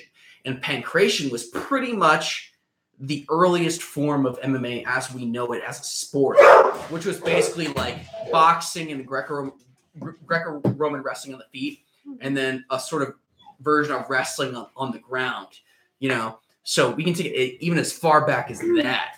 You know, the history of MMA extends that far back, and then from the time UFC in 93 to the time we are now, there's a bunch of history and there's a bunch of shit going on that is sort of critical to understanding and appreciating an MMA fight as we know it today. Right. Sport pressure. The stat I brought up earlier being behind Mic the drop. lines. Anthony. being on the black line is where most fights end these days. I think Porier is definitely gassed. Can't see out of his right eye. His leg is taking a fucking beating. Can't wait for the Instagram photos tomorrow of his thigh. It's one of my favorite things. It won't be as bad as Faber-Aldo, but. Oh. Yeah, I'm wondering if this is going to be his second decision. Gaethje? I think he's going to finish him. Yeah? Yeah, after the third round. Once he, yeah. Not finish him this round, but I don't think Porier, I don't think he can take any more damage to his leg.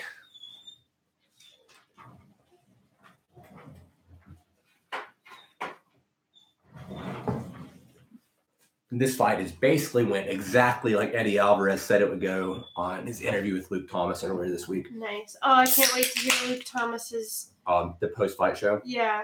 Love it. Dissection of I love Luke Thomas.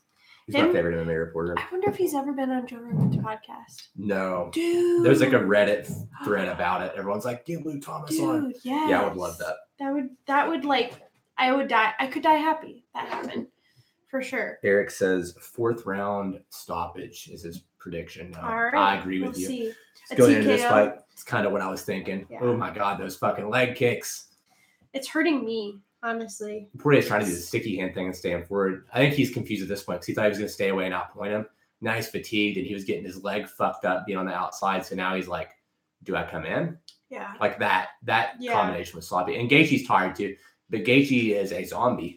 That is the difference. He is like almost like a way more technical Chris Lieben. Chris Lieben, watching a lot of Chris Lieben fights, he was like a zombie. The more he gets hit, the more dangerous he gets because the person gets tired wearing his fucking head out. Speaking of Reddit and leg kicks, I thought it was really funny on our MMA like last week. Someone was like, can we stop calling them leg kicks? And like in the body of it, it was like, aren't all kicks leg kicks technically? And I was just like, oh my God. God damn it. Here comes some more dog barks. The ferocious attack dog. He's just putting in his 2 cents. Just to watch the murder porn that is Porier versus Gaethje. What is going on out there? I think Pacham's getting mauled. Now rug is Rick. He wants it. All right, do your lap. Do your lap, dog. There we go. Oh, he's in it. All right. You won. You got in there. Now get out. Was that another eye poke or maybe a nut shot or something? Maybe. We just missed it. Hey, Eric, fill us in. You're probably watching it. Was that an eye poke? Was that an eye poke or a nut shot? Here we go. Oh, my God. Close your motherfucking hands, Gaethje. If you lose this to a no contest off an eye poke, I will fucking freak out. Doesn't think it was an eye poke, but I think that's what they're calling it. Maybe. Oof. He's looking like Bisping right now. No one can look that handsome. Bisping Dick Rider. Bisping, are you one of our 4 viewers? Fuck no. HMU. Our last one is taking a point away. That's fine. He's winning everything. DMU. I don't think that'll make a difference in the fight, but plus I think he's gonna get a finish anyways in the 4th or 5th round. But yeah. Oh, our last video, by the way, thanks everyone that watched it. I think we were like around 480 views on the first video, which is actually that was amazing. Pretty legit. Mm-hmm. It's actually pretty good. I estimated a solid 100 maybe. Yeah. The first one. So we're gonna. That was an eye poke. Yeah, totally was. Yeah. I'm definitely looking at more microphones. I know our camera is not super great. I think it does a job. I'm gonna worry more about audio. I think if anyone has any opinion on what needs fixed more, the audio or the video or any other fucking suggestions, honestly.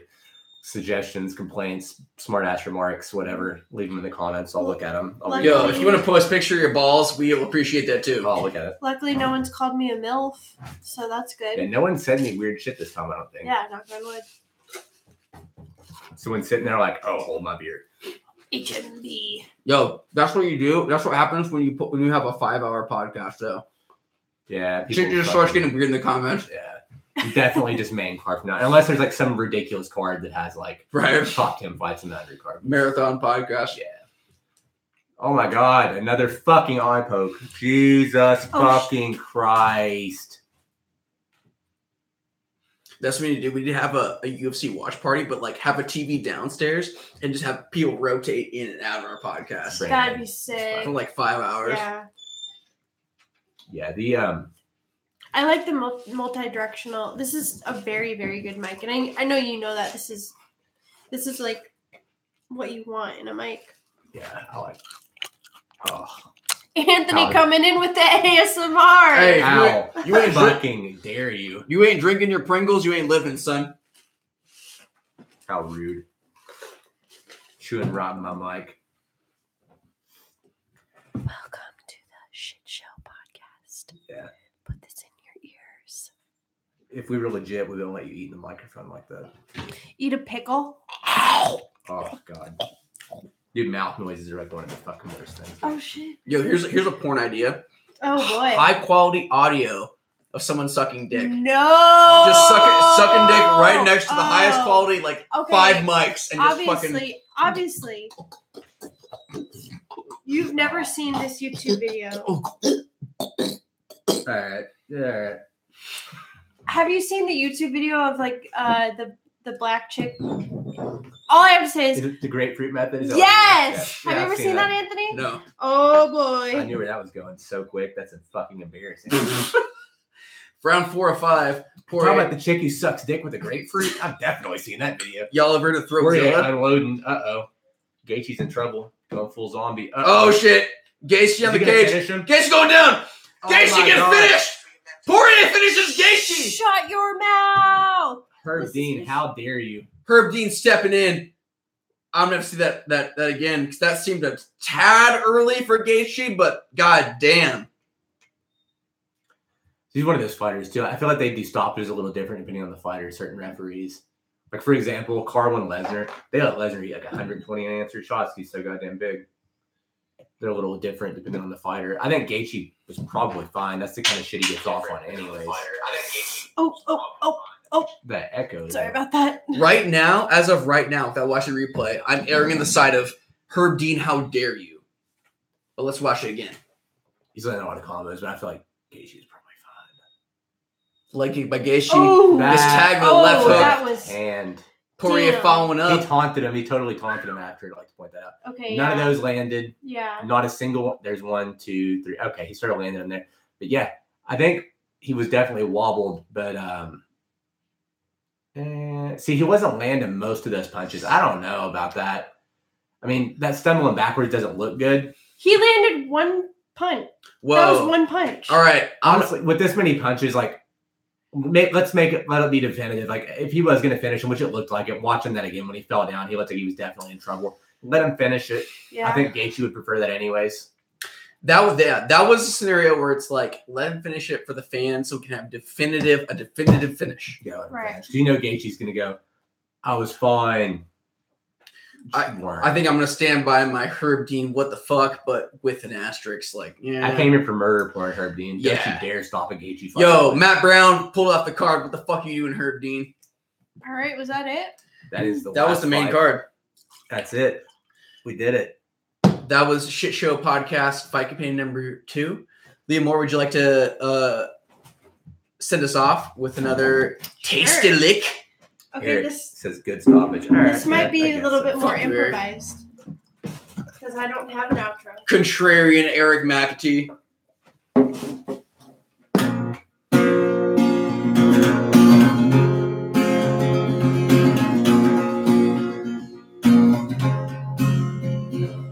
Thank you for watching this podcast. Thank you for hanging with us. Chris McAtee and my friends till the end. Join us next time for the Shit Show.